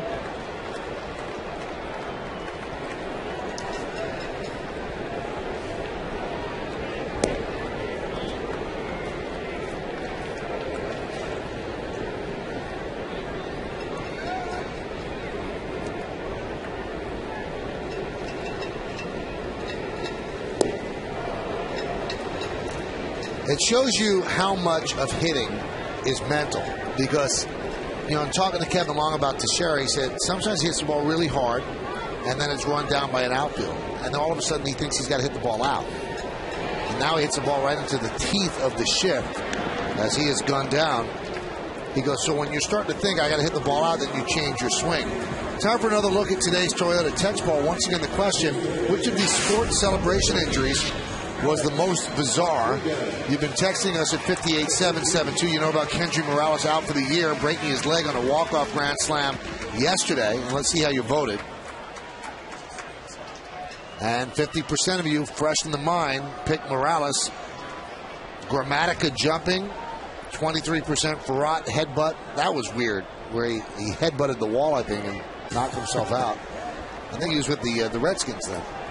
Not a lot of Buckeye fans here. Ted Ginn only got 4% of the vote.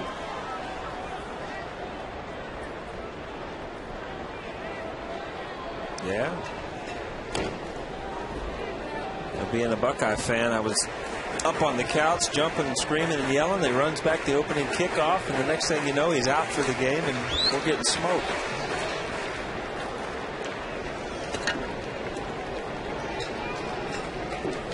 So you being a Buckeye fan, did you and George Steinbrenner team up against Jeter because he's a Michigan fan? Oh, I used to text Jeter all the time. We had a couple wagers on the Ohio State-Michigan game. Dinners, though, no money, nothing like that.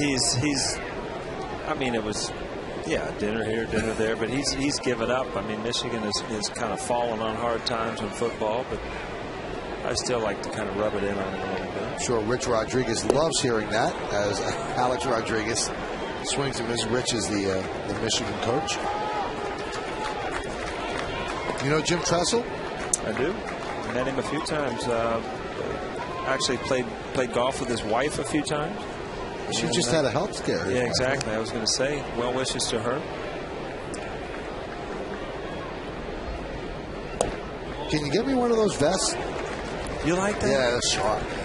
Little vest. I could get you one of those old Woody Hayes caps too, with the block O on it. Yeah, it's got to be a big one though. You know what? I don't know if people in New York know it, but it's such an unbelievable honor to dot the I in the Ohio and the Ohio. Maybe I could run a tuba on you out there. You could dot the I. Have you ever dotted the I in Script, Ohio? Are you kidding me? I think Jack Nicklaus was. It takes people like that. I would need the tuba because, as you would say with my head, that's enough of a dot in the eye. You just need a little clarinet, flute. Alex Rodriguez works a 2-out walk, and here is the Yankees' hottest hitter, and really one of the hottest hitters in the big leagues. Robinson Cano, his average now at 361. On base percentage over 400. That was always the big thing with Robinson Cano. Well, you know what? He's never going to be a great player because his on-base percentage is never going to be that high. He doesn't take pitches. Well, when you hit 361, Paul, your on-base percentage is going to be up.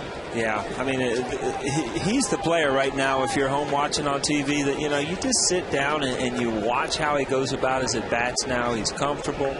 He looks like he's just in charge of the at-bat. He looks like he's controlling what's going to happen. 13 straight games, as we mentioned, and his batting average during that time, 462, 24 for 52.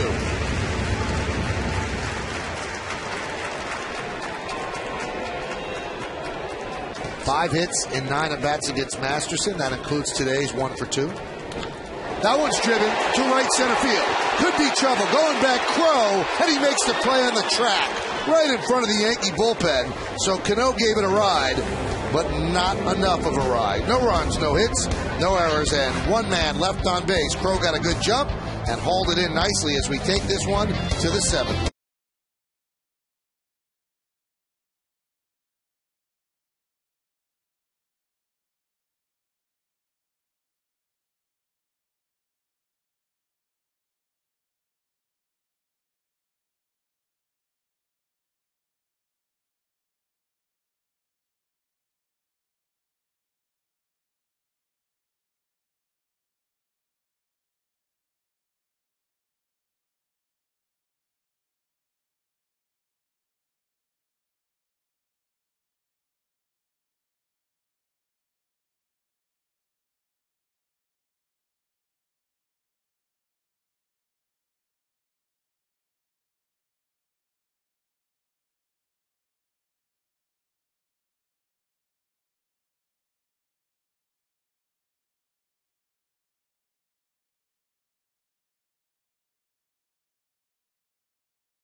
The stadium on Saturday, June 5th, for the Stadium Slugfest, when the undefeated WBA Super Welterweight champion Yuri Foreman defends his title against three-time world champion Miguel Cotto. Get your tickets today at Yankees.com/boxing to see the history of boxing continue at Yankee Stadium.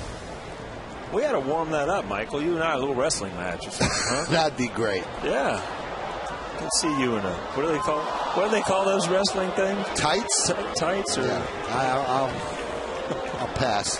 What a difference a day makes, Paul. 24 runs yesterday, 1 today, 26-8 hits, pitchers 12-2. Time of the game, 4:22, just 1:43 as we head to the 7th so far. I would say pitching kind of dictates the pace of the game. Strike one usually helps.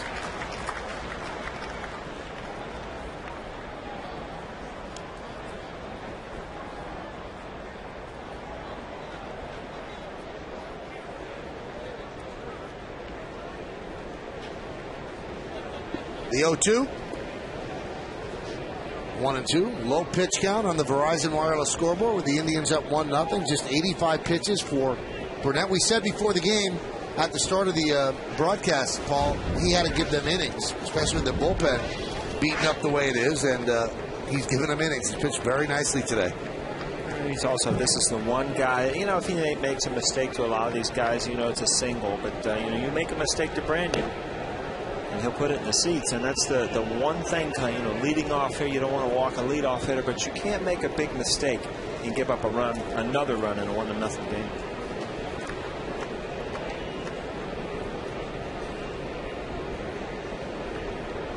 And the 2-2 popped up.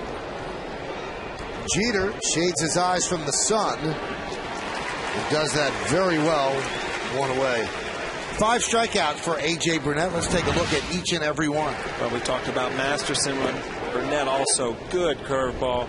Kind of a slider there. Fastball out of the zone. Good two-seamer away. I mean, this is a clinic right here. You've seen about every good pitch that he has. Two-seamers, sliders, curveballs.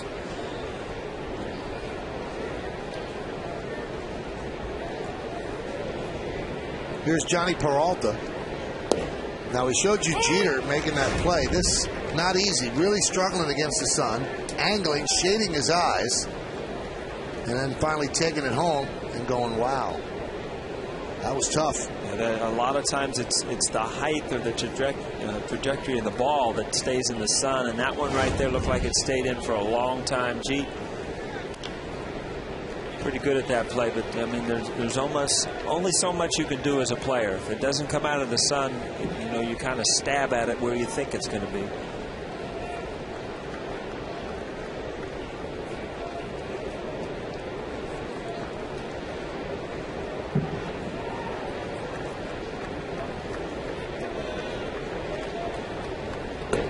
Hey, I got to send out a birthday wish today.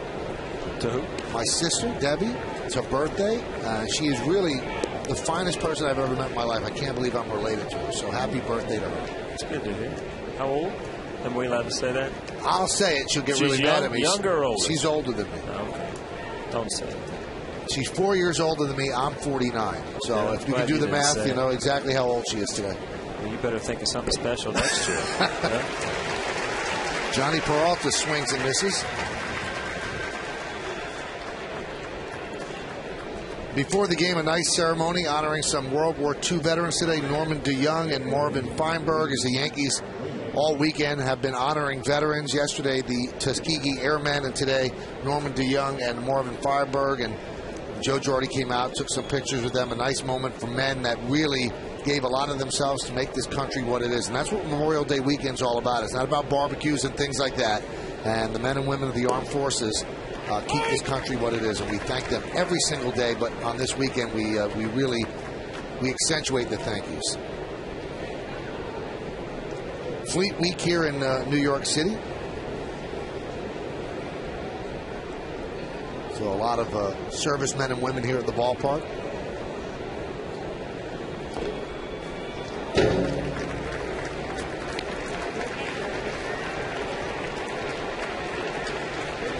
And John Moore, our director's sister Kathy, her birthday is tomorrow. So happy birthday to Kathy. And she's 2 years older than John Moore. John is 74 years old. VO2, 1 and 2.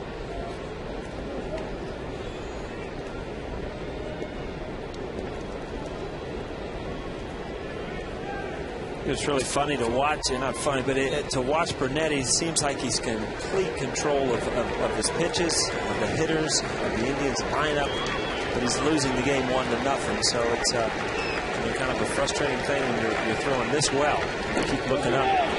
Check swing. Did he go? He gets tangled up with Moeller. We got people wallowing all over it. I think he hurt everybody on that pitch. And Moeller's hurt. Balbuena is hurt. He throws a heavy ball. He's knocking 2 out at a time. Well, let's see. Balbuena was actually hit by the pitch. I wonder if he swung, because the swing supersedes being hit, and that's what Joe Girardi's coming out to say. See, hit him on the back leg, on the foot. Did he go? I guess it didn't look as if he did. Well, let's check from this angle. No, I think he held up. And hit Moeller right in the bicep then.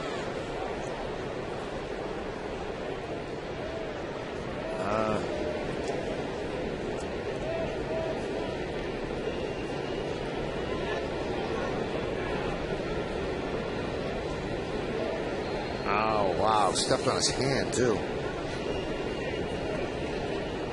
Well, that's a weird play. And again, I mean, as catchers, the weirdest things happen, and seldom are they good. You know, you're getting ricochet balls coming at you, hitting you on the shoulders and the bicep. That time you end up having your hand stepped on.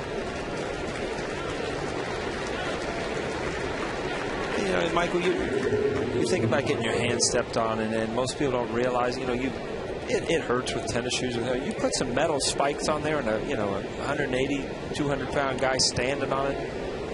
I mean, you could break bones, tear it open. You can do all kinds of things with those spikes. And you see that little spike mark there. Yeah. Oh, it's awful.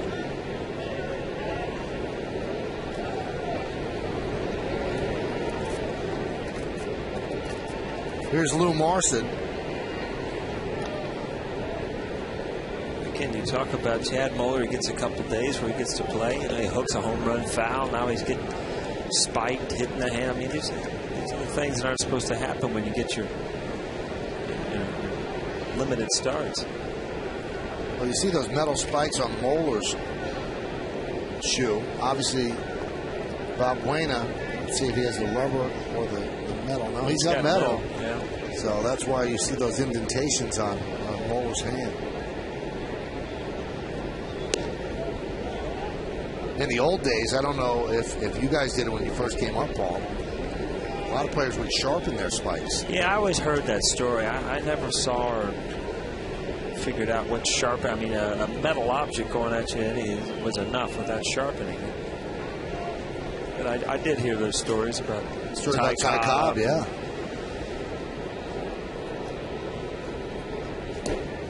There's a strike. Again, it's like Burnett has a look at Moeller's hand. I mean, it's not the cut, but it's the pressure of that metal spike going into the bones and the ligaments in your hand. It's like AJ's got a real idea on what he wants to do. He busts him in first pitch, and then he's confident that he can hit that outside corner for strike one. Now you're 1-1. You know, when you're this sharp, you can go into an at-bat and set up, strikes by throwing balls and be that confident you're still going to get outs.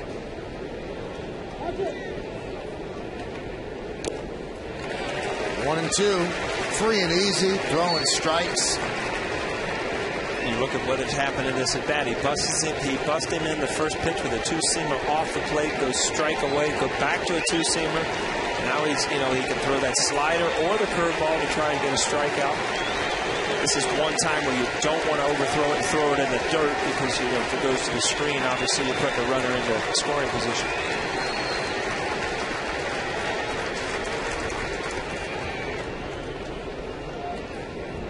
A lot of times as a base runner, in a two-strike count, and if they start throwing over there, it was almost guaranteed that they were going to go to a breaking ball. They were trying to hold you close because they didn't want you to get a good jump on a breaking ball.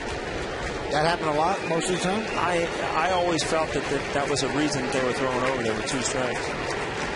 Let's see if the Yankees are doing that. Runner goes into a fastball. Yep.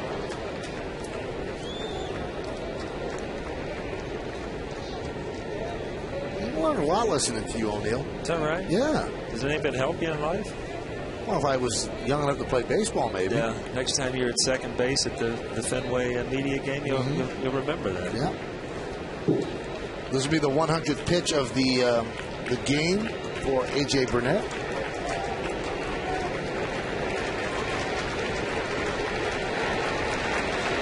A couple of young guys here at the game. And the 1-2. 2-2.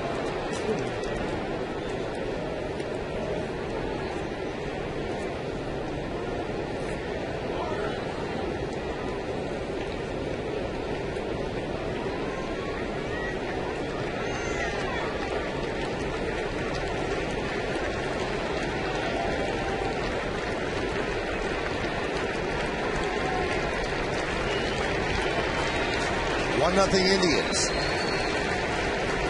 Runner goes 2-2. Check swing on a breaking ball. No throw, so a stolen base for Valbuena.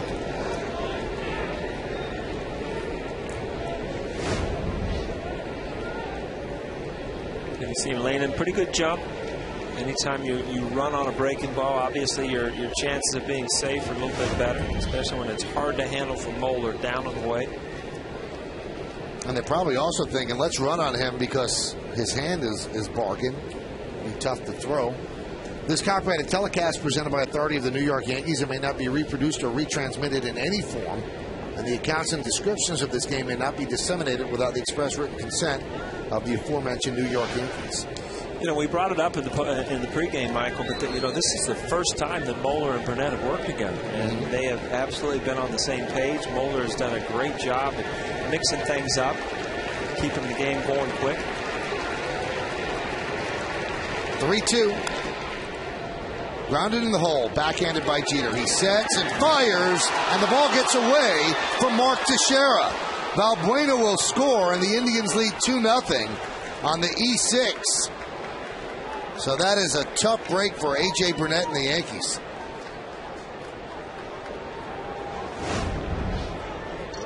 strategic sets, throws. And I think every once in a while as a first baseman, you kind of get leaning towards Derek, and then you kind of lean the wrong way. It didn't look like it was that far off the target. Obviously, he's trying to stay on the base. Draws leather, but it just didn't look like he had his weight right where he could get fully stretched.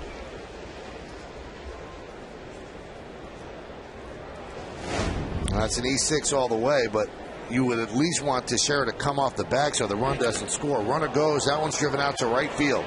Swisher back, still back, track, wall. He can't make the play.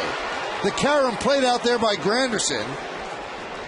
Marson scores. Moving to third is Donald, and it is 3-0 Indians, and Swisher slow to get up. And that's kind of that dead arm that you hope that you didn't really hurt her shoulder. You know, these walls are padded. This ball's hit hard. He gets back one step short, and right shoulder goes right into the wall. Sometimes it can knock the wind out of you.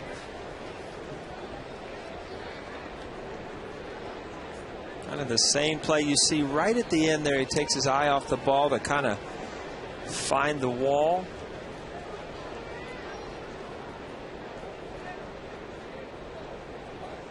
Like I said, those walls are padded, but he thought he takes a lot of the beating.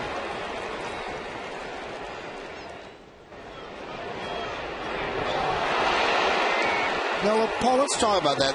People think the walls are padded, that it's like a pillow, but behind that wall is a concrete wall. Yeah. So, I mean, it's absorbing some of it, but there's no give when a lot of force is into it. No, I mean, you feel it, you know, and the padding isn't pillow soft. I mean, it's much better than in the old days where, you know, I played at Wrigley Field and it was a brick wall with a little ivy on it. But still, if you're going full bore as a running, you see the impact.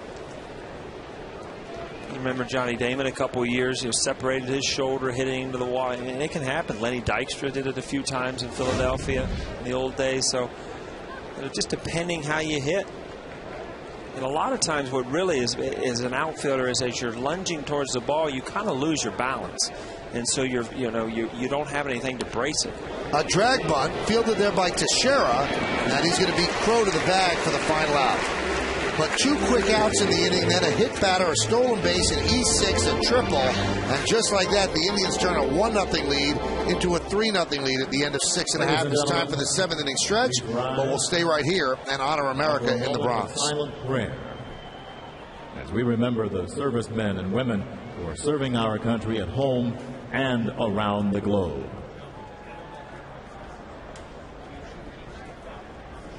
Thank you. Now Kate Smith's rendition of God Bless America.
To the ball game.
on the postgame show.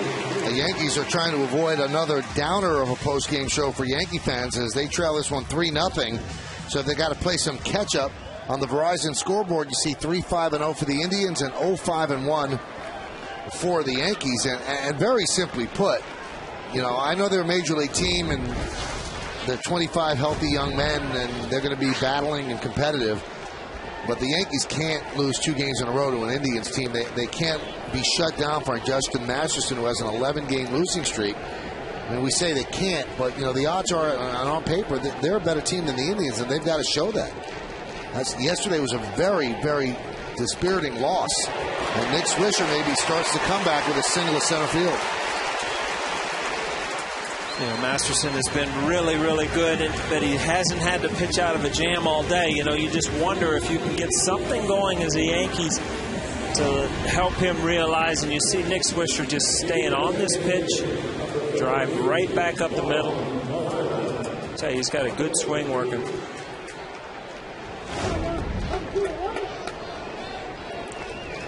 So I guess Nick's shoulder okay after banging into the wall in the previous inning. Here is Miranda, 1 for 2 against Masterson.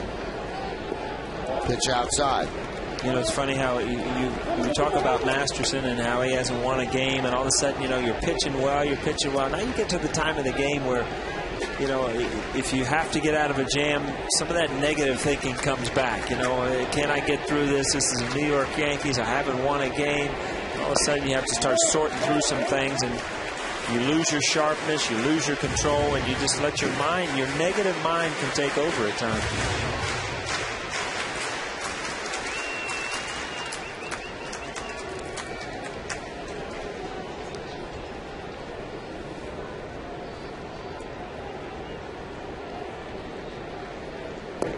And 3-0.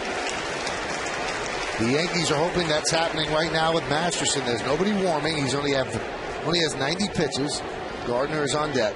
This is a good visit here. Tim Belcher's going to go out and talk, and I wouldn't be real surprised if Manny Acta would get that bullpen going and don't give him an opportunity to throw this game back into the Yankees' corner. And you've got to get some kind of positive thing if you expect him to continue to throw the ball well. Michael, I'm going home early tonight to watch you and Mike Tyson. You'll enjoy it. Yeah. That's an 8 p.m. start, center stage. Yes, it's something that you have to watch. You'll be shocked by this guy and the things that he says.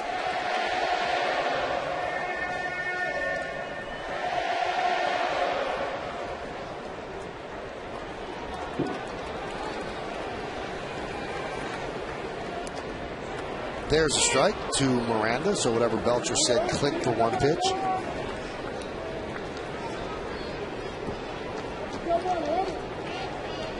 Tony Sipp up in the bullpen.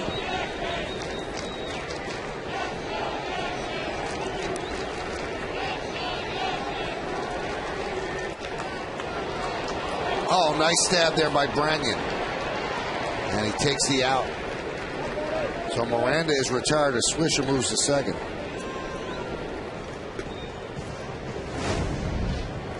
You said it, Michael, as a first baseman, you can't get off the line much holding them off, put him in position to make this play. And when you have the lead, especially at first base, you knock that ball down, you get it any way you can get an out. You start counting outs and how you can get out of this game with a win.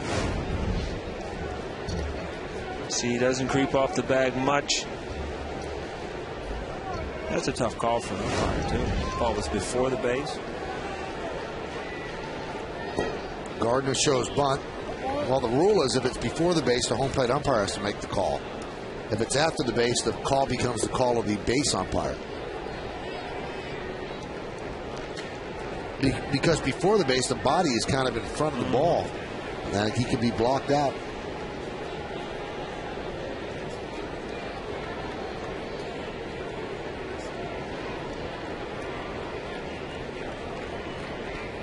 The 1-0.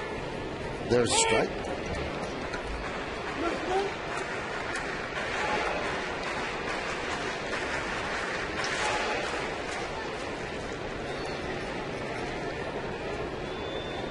So 3-0 Indians, 2 unearned runs in the top of the 7th inning. Makes the Yankees climb a little bit more difficult. Right back up the middle and knocked down there by Balbuena. And that keeps Swisher from scoring. And he had to dive back as they were going to throw behind him. Boy, Masterson just missed stabbing that ball up the middle. Again, this is a turn of events here. I mean, this could be a double play, and it ends up being a hit and keeping this inning going. Ball's knocked down with regard to speed. Obviously, you're not going to have a play.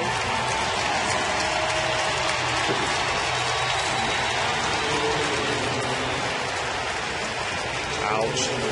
You know what hurts there, and everybody that ever put on a big league uniform is that the third base coach, you're taught to run around third base as you're going home until they hold you up, and all of a sudden you have to stop. And we've talked about those metal spikes, and when you stop, you stop. Toenails and all go flying into the end of those shoes.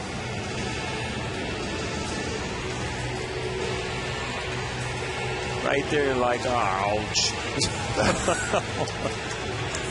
All right, so Francisco Cervelli being sent up the pinch hit for Chad Moeller. Big spot in the game, so Joe Girardi's going to his other catcher. Well, we talked about it, Michael, how good and how effective he has been. He's only 0-for-1 as a pinch hitter, but his numbers this year with men in scoring position, which this bat is, has been as good as anybody in the league. 14 for 24, Paul. That's 583. That's pretty good. Leads the majors. And also a 633 on-base percentage with runners in scoring position. And he's not trying to do too much up there. He's just trying to put the ball in play, and this year it's been finding holes for him.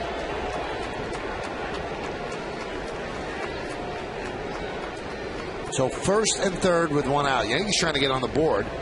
They trail 3-0, bottom of the 7th.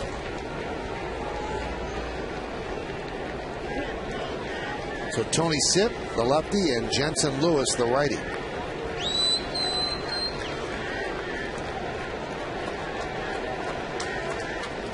The old Jeff Nelson, fake to third, fake to first. It works every time or no. Have you ever seen that work? Never. And Al Leiter insists that it does work because even if you don't pick somebody off, at least you're making the batters think, or the runners think, that they might get picked off. And you can't have that secondary lead. That's what he says. So when you hold your baseball academy, you don't teach that move. Well, when Al's a guest speaker. Cervelli 4 for 4 this year at getting the runner in from third with less than 2 outs.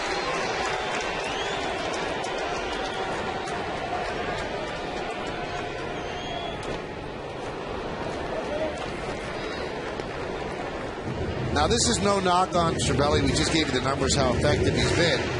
Big spot for the Yankees, bottom of the 7th inning. And the guy they're sending up the pinch hit is Francisco Cervelli. So their bench is a little short with the injuries. Derek Jeter's on deck.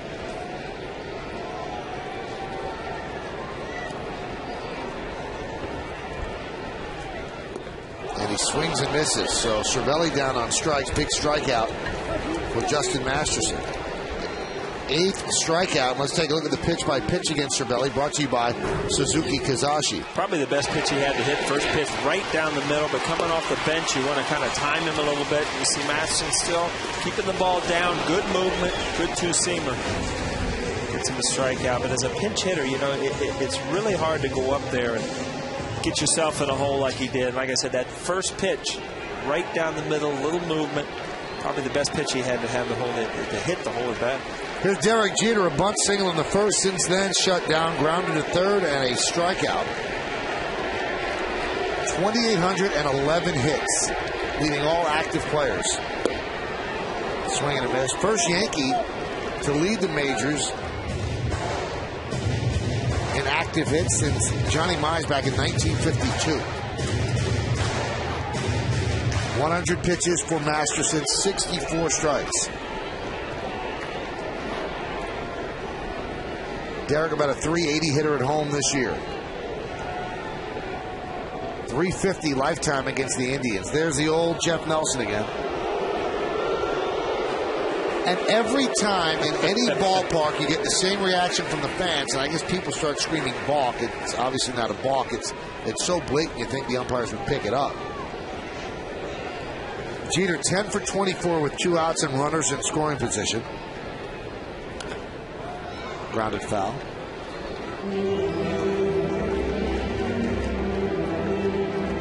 He's 4 for 11 against Masterson, including today. Well, let's talk about the beginning of the inning. I mean, Masterson has just controlled the lineup all day, and you just wonder if he got in a jam, if he was going to be able to keep that going. And so far, he got Cervelli on a big strikeout. Now he's got Jeet down 0-2.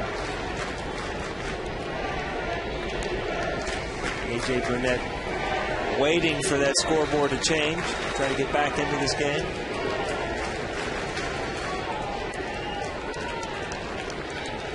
Runner goes, pitches inside, so stolen base for Gardner. And that's big because now a single makes it 3-2. And then you have 2 innings to play with.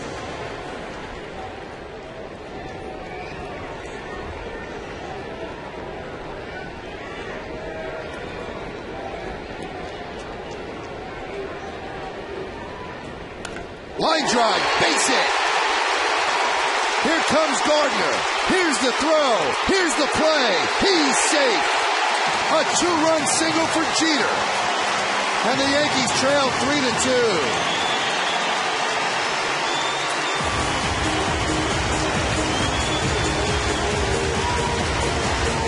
Well, there's just certain times for certain players to do well. If you see this pitch is up. And you haven't seen Masterson pitch up out over the plate very much, and Jeet takes advantage of it. Stolen base, good base running by Gardner. Exciting play at the plate, got everybody on their feet. Got a little life in the stadium now, Michael. Hand got in just ahead of the tag, and Maniacta has seen enough. You needed every bit of Gardner's speed to get him in. A good throw by Crow, a good tag by Marson. But Gardner scores and then does some umpiring as well. This is how close it was. The Yankees have made it close, 3-2. We'll be back.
Jeter, let's take a look. Well, here's his success all day. That sinker down and in, just boring in, off the plate, strike 3. Same count to Jeter, probably trying for the same pitch, and you see that ball just lays out over the plate.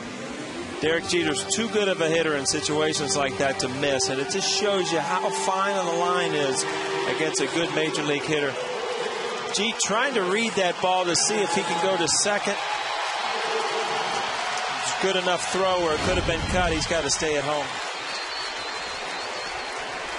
For Jeter, RBI number 1,098 and 99, tying him with Don Mattingly for 9th place on the Yankees all-time list.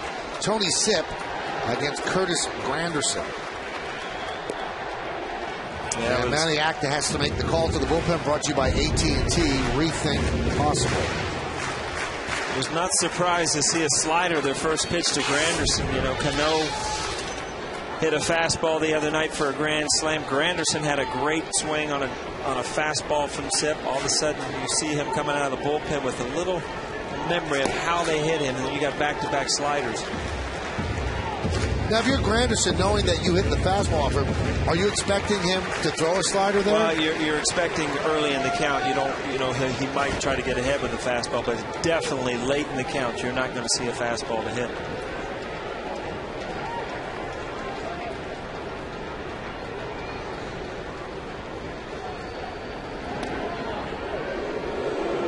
So now that he threw 2 sliders early in the count, can he expect a fastball at all? Yeah, I mean, you can, obviously you just can't slider, but also you've put that pitch in his mind, and, you would try to get that fastball there. Here's a fastball away here, just to try to change up the view to the hitter a little bit.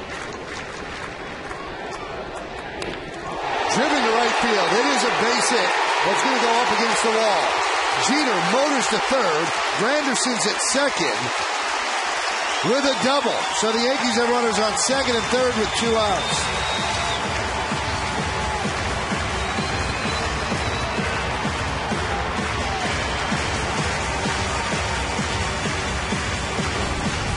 All right, and you see this, Mike, you called fastball, but in my mind, this is a bad sequence because you went slider away, then you go to a fastball, but you went fastball away. In my mind, as a hitter, if I've seen slider away, and then I see a fastball in, that could be trouble. Good play by Chu to get the ball in, keep Jeet at third base. But if you're going to change pitch selection from slider, you've got to change your location also. Here's Mark Teixeira in a big spot, and we have detailed ad nauseum how Mark has struggled. No shift with runners on second and third, so they don't give him that easy hit, and also he's batting from the right side. Outfield straightaway and deep.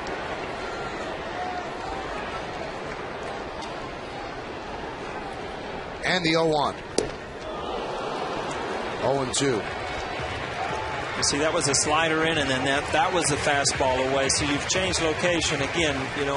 Teixeira just looks like he is in between, and not on all at bats, but just with runners in scoring position. A little bit under that ball. Good extension, not a bad swing. It's just trying to force it to happen, trying to knock in those 2 runs. Count 1-2. And I just think if pitchers knew how much struggling hitters are, your mind's just racing when you're 0-2, I think you would go after guys immediately. If you let him get back into the count, then his confidence is going to get up that, this is the time I'm going to break out of this thing.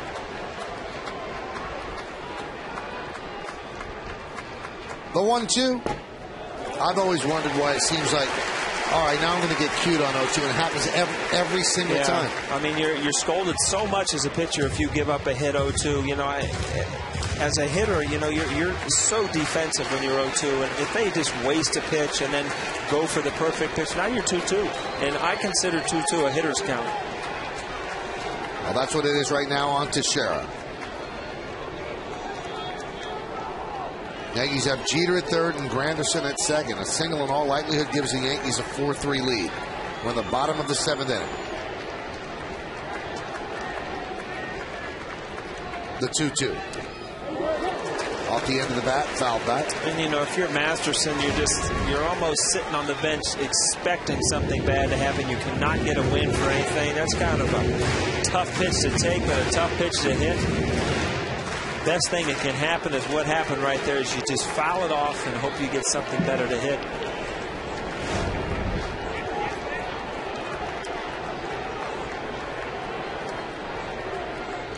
The 2-2.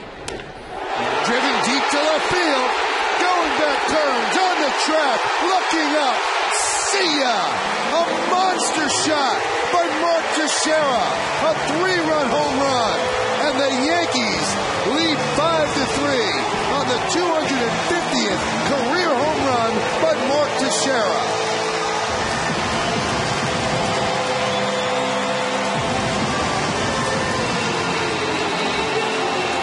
All early. That got out into the bleachers. You know what? He had thrown a lot of sliders. He got ahead on a slider, and this looks like almost a curveball, and it's just hung over the plate. But this hole went back, and that home run was set up by the pitch before, where Sipp threw a great fastball off the plate, and he got another shot at it. Good feeling for Mark Teixeira. Big hit. Has not been a good weekend for Sipp in New York. The grand slam off the bat of Cano, and then that long 3-run home run by Teixeira. And Alex Rodriguez takes a strike. Now, Teixeira had an RBI yesterday when he was hit by a pitch with the bases loaded. But this one, into the Bronx sky and then landing in the bleachers, that's his first RBI with a hit since May 17th. Long stretch, the 0-1. Alex pops it up. Branyan is there. Branyan makes the play, and that's going to do it. But the Yankees come back. 5 runs on 5 hits. No errors, nobody left. The big blow. A long 3-run home run by Mark Teixeira, which puts the Yankees in the lead 5-3.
The Coors Light cold, hard blast. Well, it's still fresh in your mind. Just happened. Mark Teixeira battled, fouled off some pitches, got a breaking ball. And I guess you don't have to talk anymore because that landed in an area where you don't see it land very often. See his eyes, his concentration, and right there he knew it was gone. When you hit a ball that good, as soon as it hits the bat, what a feeling. So A.J. Burnett now gets rewarded for his perseverance, and he's got a chance to pick up a win. He gave up 1 earned run over the first 7 innings, then victimized by some shoddy defense in the 7th. Interesting to see how Burnett goes about things, too. He's been so sharp, but he's been pitching from behind all day. All of a sudden, now he has a lead. See if he can continue to just go after these guys and mow them down.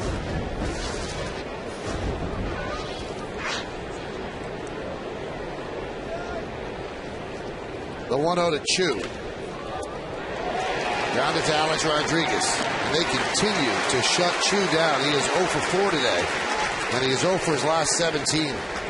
There's one guy that wishes we had a 3-game series here and he could get out of town. Chu, we talked about him a lot in the pregame the first night in. The best overall player on this team. Best hitter offensively, defensively. Pretty much does everything. He's a good, solid player. Just absolutely nothing has gone well for him here in New York this weekend so far. Big crowd here at the stadium on this Sunday of Memorial Day weekend. 45,706. Here's Travis Hafner. Pitch inside. Well, Joe Girardi couldn't draw it up any better. He'd like to get Burnett through this inning and then hand it to Mo, so he wouldn't have had to mess with anybody else in the bullpen. And the reason for that, the Yankee bullpen coming into today's action, they are 12th out of 14 teams in the American League with a 4.60 ERA. So Jabba, who struggled yesterday, he's up, and Damaso Marte is up. Mariano's getting the uniform right.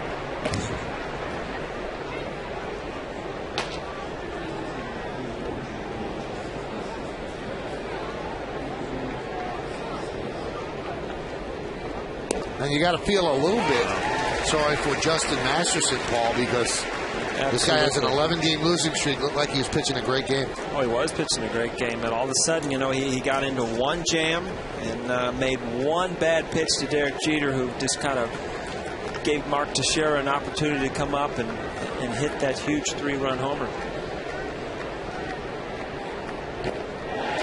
Swing and a miss. Hafner foul tips it, but held on to by Cervelli. Again, he's set up guys hard early in the count, and then a good breaking ball, strike 3. He's done a lot today, Mike. He's kind of changed that from the slider to the curveball there. See, Hafner took that swing almost like he expected that breaking ball or that slider to get on the inside part of the plate. That was kind of didn't quite make it. Pitch to Kearns inside, 1-0. Boy, Burnett has to feel good. He had defeat on his mind, and now he's looking at a victory if get 4 more out somehow.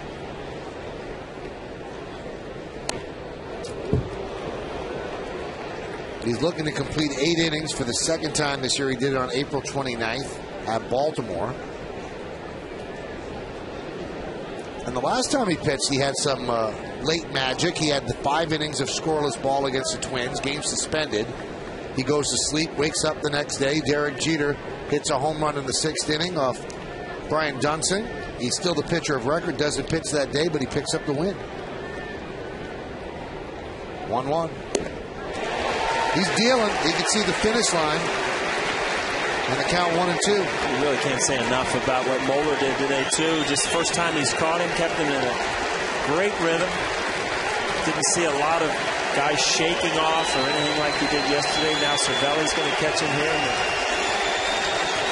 the 8th.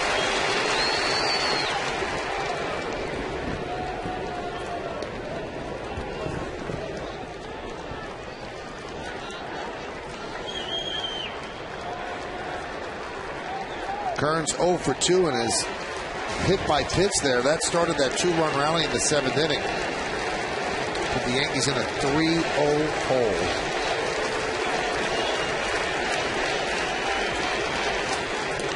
Strike 3. What a way to finish for A.J. Burnett. A 94-mile-an-hour fastball. And he strikes out the last 2 batters that he's going to face in this game. Yankees lead 5-3. We head to the bottom of the 8th.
official truck of the New York Yankees. Jensen Lewis comes on for the Indians. And he'll face Robinson Cano to start off the bottom of the 8th.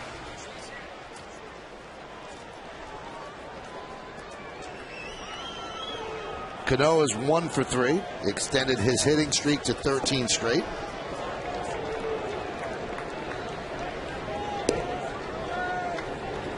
And the count 1-0. Those are the numbers on Lewis. Not too bad, but too many walks.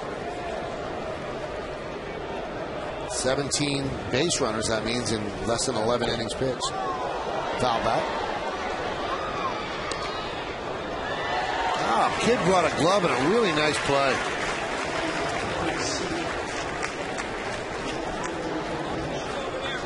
There he is. Getting high fives from some fans and a big Sunday grin.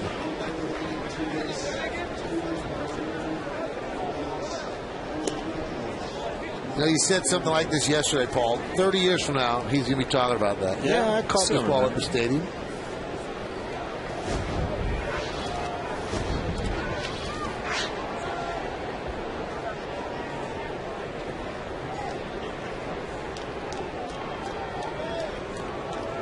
Cano, Swisher, and Miranda. Count 3-1.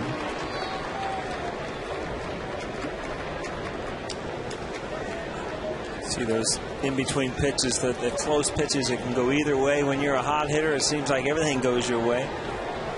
You set up 3-1 for a good pitch to hit. Wow. Well, he is really punishing the baseball of late. Yeah, you said he was 1 for 3, and I'm thinking, you know, he's hit the ball better than that. But, you know, they've run down a ball out in right center. He hit right on the nose. I mean, it's just...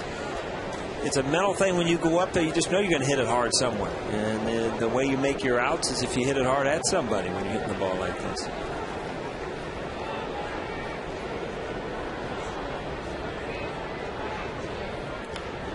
That one is looped to left field, a base hit. So another 2-hit day for Robinson Cano. Well, today and throughout the Yankee season on Yes, we are asking you to vote along with us for the Chevy Player of the Game. You can text your vote to 58772 or simply vote online at yesnetwork.com. Now, today's candidates are number 1, A.J. Burnett, number 2, Derek Jeter, number 3, Justin Masterson, number 4, Mark Teixeira. Vote now, make your voice heard. Standard text messaging rates apply. You know, a lot of those are pretty obvious, the player of the game. And then, you know, there's 2 guys there, obviously, Teixeira with a big home run, but Burnett, the way he's thrown the ball all day, that's a tough vote today, Mike. You know what? I think I might give it to Burnett. Yeah. Broken bat and a base hit for Nick Swisher. Swisher's 2 for 4.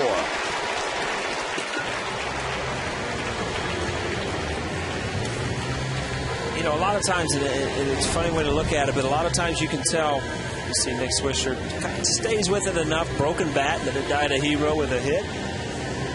You can tell how a team is hitting the ball. You wonder if Masterson is just that good, or if, you know, the team's just not swinging the bat well. Well, you see, as soon as Masterson's out of the game, everybody seems to be having good swings. You know, you get the 3-run homer, you get some big hits.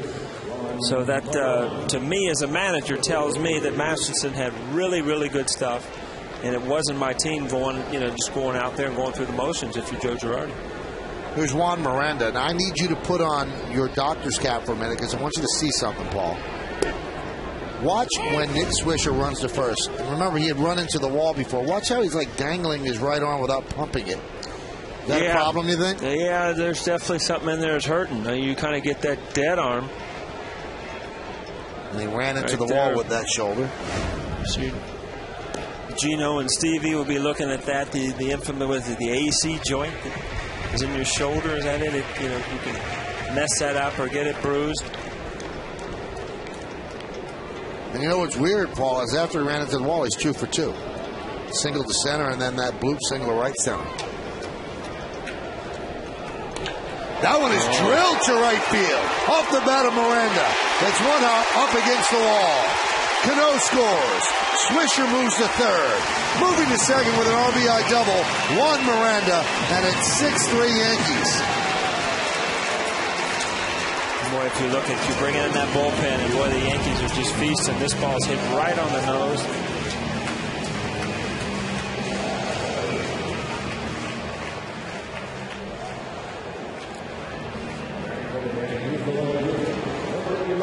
I was watching Swisher run, Paul, and you can see he ran the same way to third base. As he crosses second there, he's keeping that right arm dangling. He's pumping only the left arm. Yankees can ill afford to lose Swisher's had such a great May. Infield is in. Brett Gardner takes pitch outside. This is Jensen Lewis's first appearance since May 4th.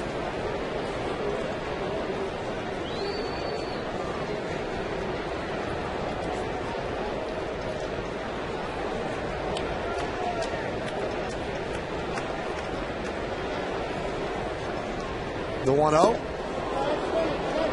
1-1.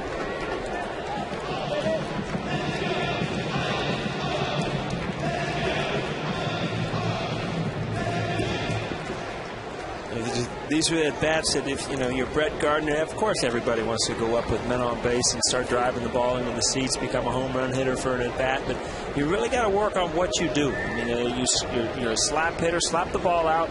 A couple RBIs. I think he did a little too much there, but he's going to get one in. Chu has a very good arm, and Swisher didn't want to test it. Really airmailed that, but Lewis was backing up. Arm was a little too good. You hate to say, but if you look at this, Chu just let this one go. A lot of times when you haven't got a hit in a while, you get a little anxious to let something good happen. He did airmail that one. Pitcher backing up like he should be.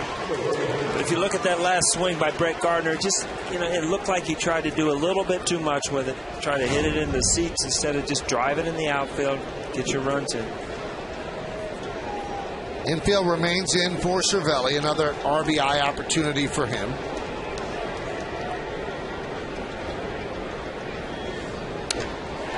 Driven out to right field deep. Swisher tags. Chu fields. Here's the throw. Another strong one, but up the first base line. A sac fly for Cervelli. And now it's 7-3.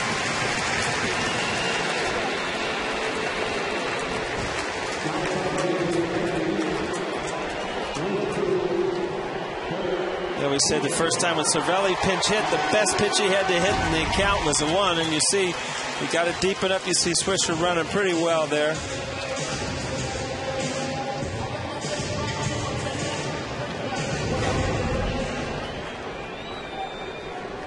Cervelli didn't allow the account to get deep that time. Saw the first pitch out over the plate. Good job of driving the ball to right field.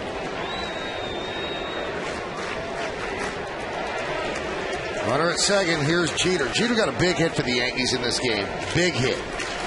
With 2 outs, 2 strikes. Runners on second and third, 2 strikes, and he picked up that 2-run single. And what a difference the last 2 innings were from the first 6.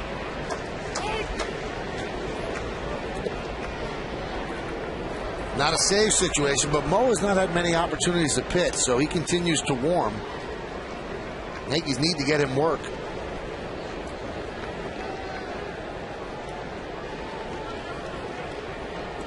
The 0-1. There's a strike. You look at Burnett's outing today. It looks like it's going to be 8 innings, and then you add the 5 innings in Minnesota. He's been sharp for the last 13, 14 innings, and that's a good sign for the Yankees. Swisher has a grin on his face, so maybe it's not as bad as the running style would indicate. As Jeter grounds one softly to Valbuena, and that's going to do it. But the Yankees get 2 insurance runs, 3 hits and 1 left. Indians have their last try in the 9th. Yankees up by 4.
This is brought to you in part by Lovaza, by Honda. Look for money-saving leases and low financing at your Honda dealer, and by Heineken. Give yourself a good name.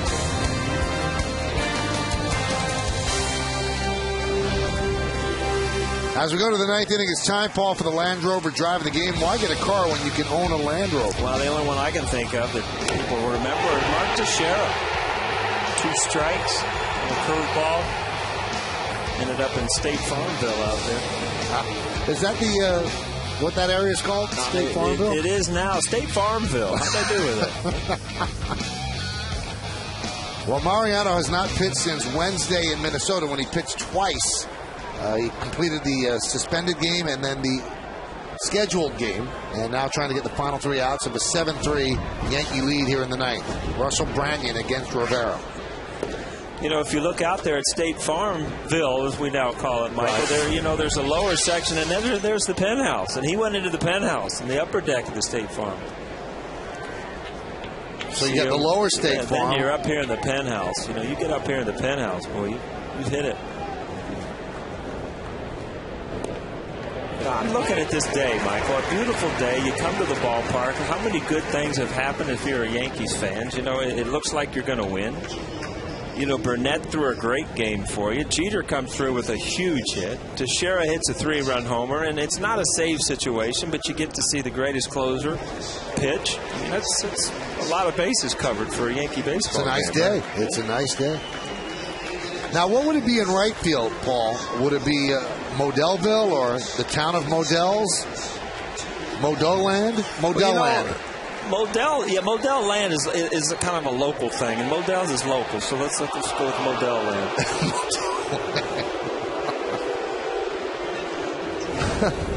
Was this a check by Branyan? Yes, it was. Good call. So the count 2-2. Swing and a miss. Branyan down on strikes. He's 0 for 4. Remember, after the last out, joined Bob Lorenz in the studio for the W.B. Mason postgame. Get comprehensive highlights and analysis of this game against the Indians. Plus, Jack Curry gets the players' reaction from the clubhouse. It's all coming up on the W.B. Mason postgame. It's only on Yes. Michael, I can see already you're going to have a lot more energy in the postgame today than you did yesterday. I was a little beat yesterday. I can just see it. Because you weren't exactly I was flitting trying around to like hold a you up bumblebee over either. Here, man. Here's Johnny Peralta. And there's a strike.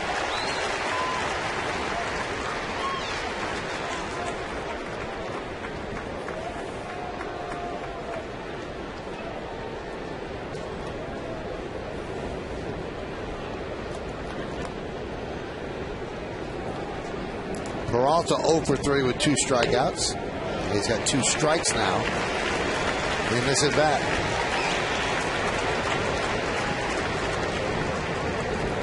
Series finale tomorrow. It's a Monday. It's a matinee. So remember that. We'll be on the air at 12 with the batting practice show 12:30 pregame, and the first pitch from Andy Pettit will be 1:07. So Monday matinee on Memorial Day. The 0-2. Good pitching matchup, too, as Andy Pettit will go against Mitch Talbot. We're going to have the Memorial Day Yankee hats out on the field tomorrow, too. And you're going to get a couple for the booth, right? Absolutely. Well, I'm going to get one. I don't know if they got your side, but we're going to give it a shot. Fouled away. Big plans tonight, Michael? Taking my sister out for a birthday. Good. You? I know you're watching the Tyson Center stage at 8. Absolutely. I'm going to get I think I'm heading to Frankie and Mary's house tonight. Really? Everybody's got a Frankie in New York, right? I guess you do. Yeah. A little home cooking. Everybody likes home cooking. So, what kind of cooking is that? It's Italian, I'll tell you that. They must have a lot of money to be able to feed you. No. Just warmed up here. You know? The 2-2. Swing and a miss. 2 batters, 2 strikeouts for Rivera.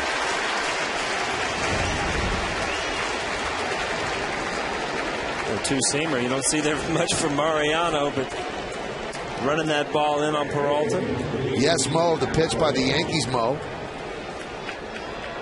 Tied him up Got his hand off the bat, trying to pull those hands in to get the barrel to it, but it just happens too quick. Pitches inside to Valbuena. You know, every time Mo takes the mound for the next, couple weeks, you're going to wonder if he's back 100%. You know, you see that two-seamer and you see that cutter he just threw. He still has the movement, 90 miles an hour. I mean, he can get up 93, 94, but obviously the movement on Mo's pitch is much more important than the velocity. Shattered bat. Mo has to get out of the way. Stays with the ball, and that'll do it. As the Yankees win this one 7-3. I'll tell you what, Paul, that was a phenomenal athletic play. I mean, how many people could do what he just did? And I knew it was going to bring a grin to a lot of people's faces. Watch little Mo's little dance step here, because that bat's coming at you. He got over the bat, knocked it down. Look, he's smiling as he threw the ball. He knows Jeter's going to be on him as soon as he gets to him. And the stay locked into the ball. Now watch Mariano and Yesmo. He avoids the bat with a very athletic jump, then has the presence of mind to stay there and get the ball and knocks it down. So Yesmo Rivera right there. And as you said, he has a big grin on his face as he will make the throw to first base. You have to stick around, by the way, for the postgame show to find out who's today's Chevy player of the game. Still smiling over that play. You know what? I know it's the last play of the game, but that is a classic play by Mariano Rivera. A classic hit for Mark Teixeira. He's one of the stars of this game. He's with Jack Curry. Jack? Mark, you're down by 1 run, 7th inning, 2 outs. You fall behind 0-2 in that at-bat. Take us through what happens after that. Yeah, first pitch, slider down, and then, fastball that I fouled back. And I just wanted to get a pitch that I could hit, try to make something happen. You let the slider over the plate and put a good swing on it. You've continually said, I know it's going to come, I know it's going to come. That's your 250th career home run. Could that be something that catapults you forward? Well, it's been a good month. Overall, I've had a great May, and I want to keep that going. I'll take 4 more months like I had in May all the time. So, just keep doing what I've been doing, and hopefully, I stay hot the rest of the year. How about from a team perspective? Deflating loss yesterday, but you guys come and turn the trick on the Indians today. How uplifting to make that comeback? Yeah, you can't let one loss ruin you. We had a tough game yesterday. We didn't get the job done, but that doesn't affect what we do today. AJ came out and pitched a great game. You got to give him all the credit. He kept us in the game, and our bats finally came through. Thank you very much, Mark. Michael, it's back to you. All right, thanks, Jack, and thanks to Mark as well. So that big 3-run home run gave the Yankees a lead, turned a 3-2 deficit into a 5-3 lead, and they eventually win this one 7-3. Mariano Rivera looked good, getting the final 3 outs. We got an award to give out, then the postgame with Bob and Jack. Stick around.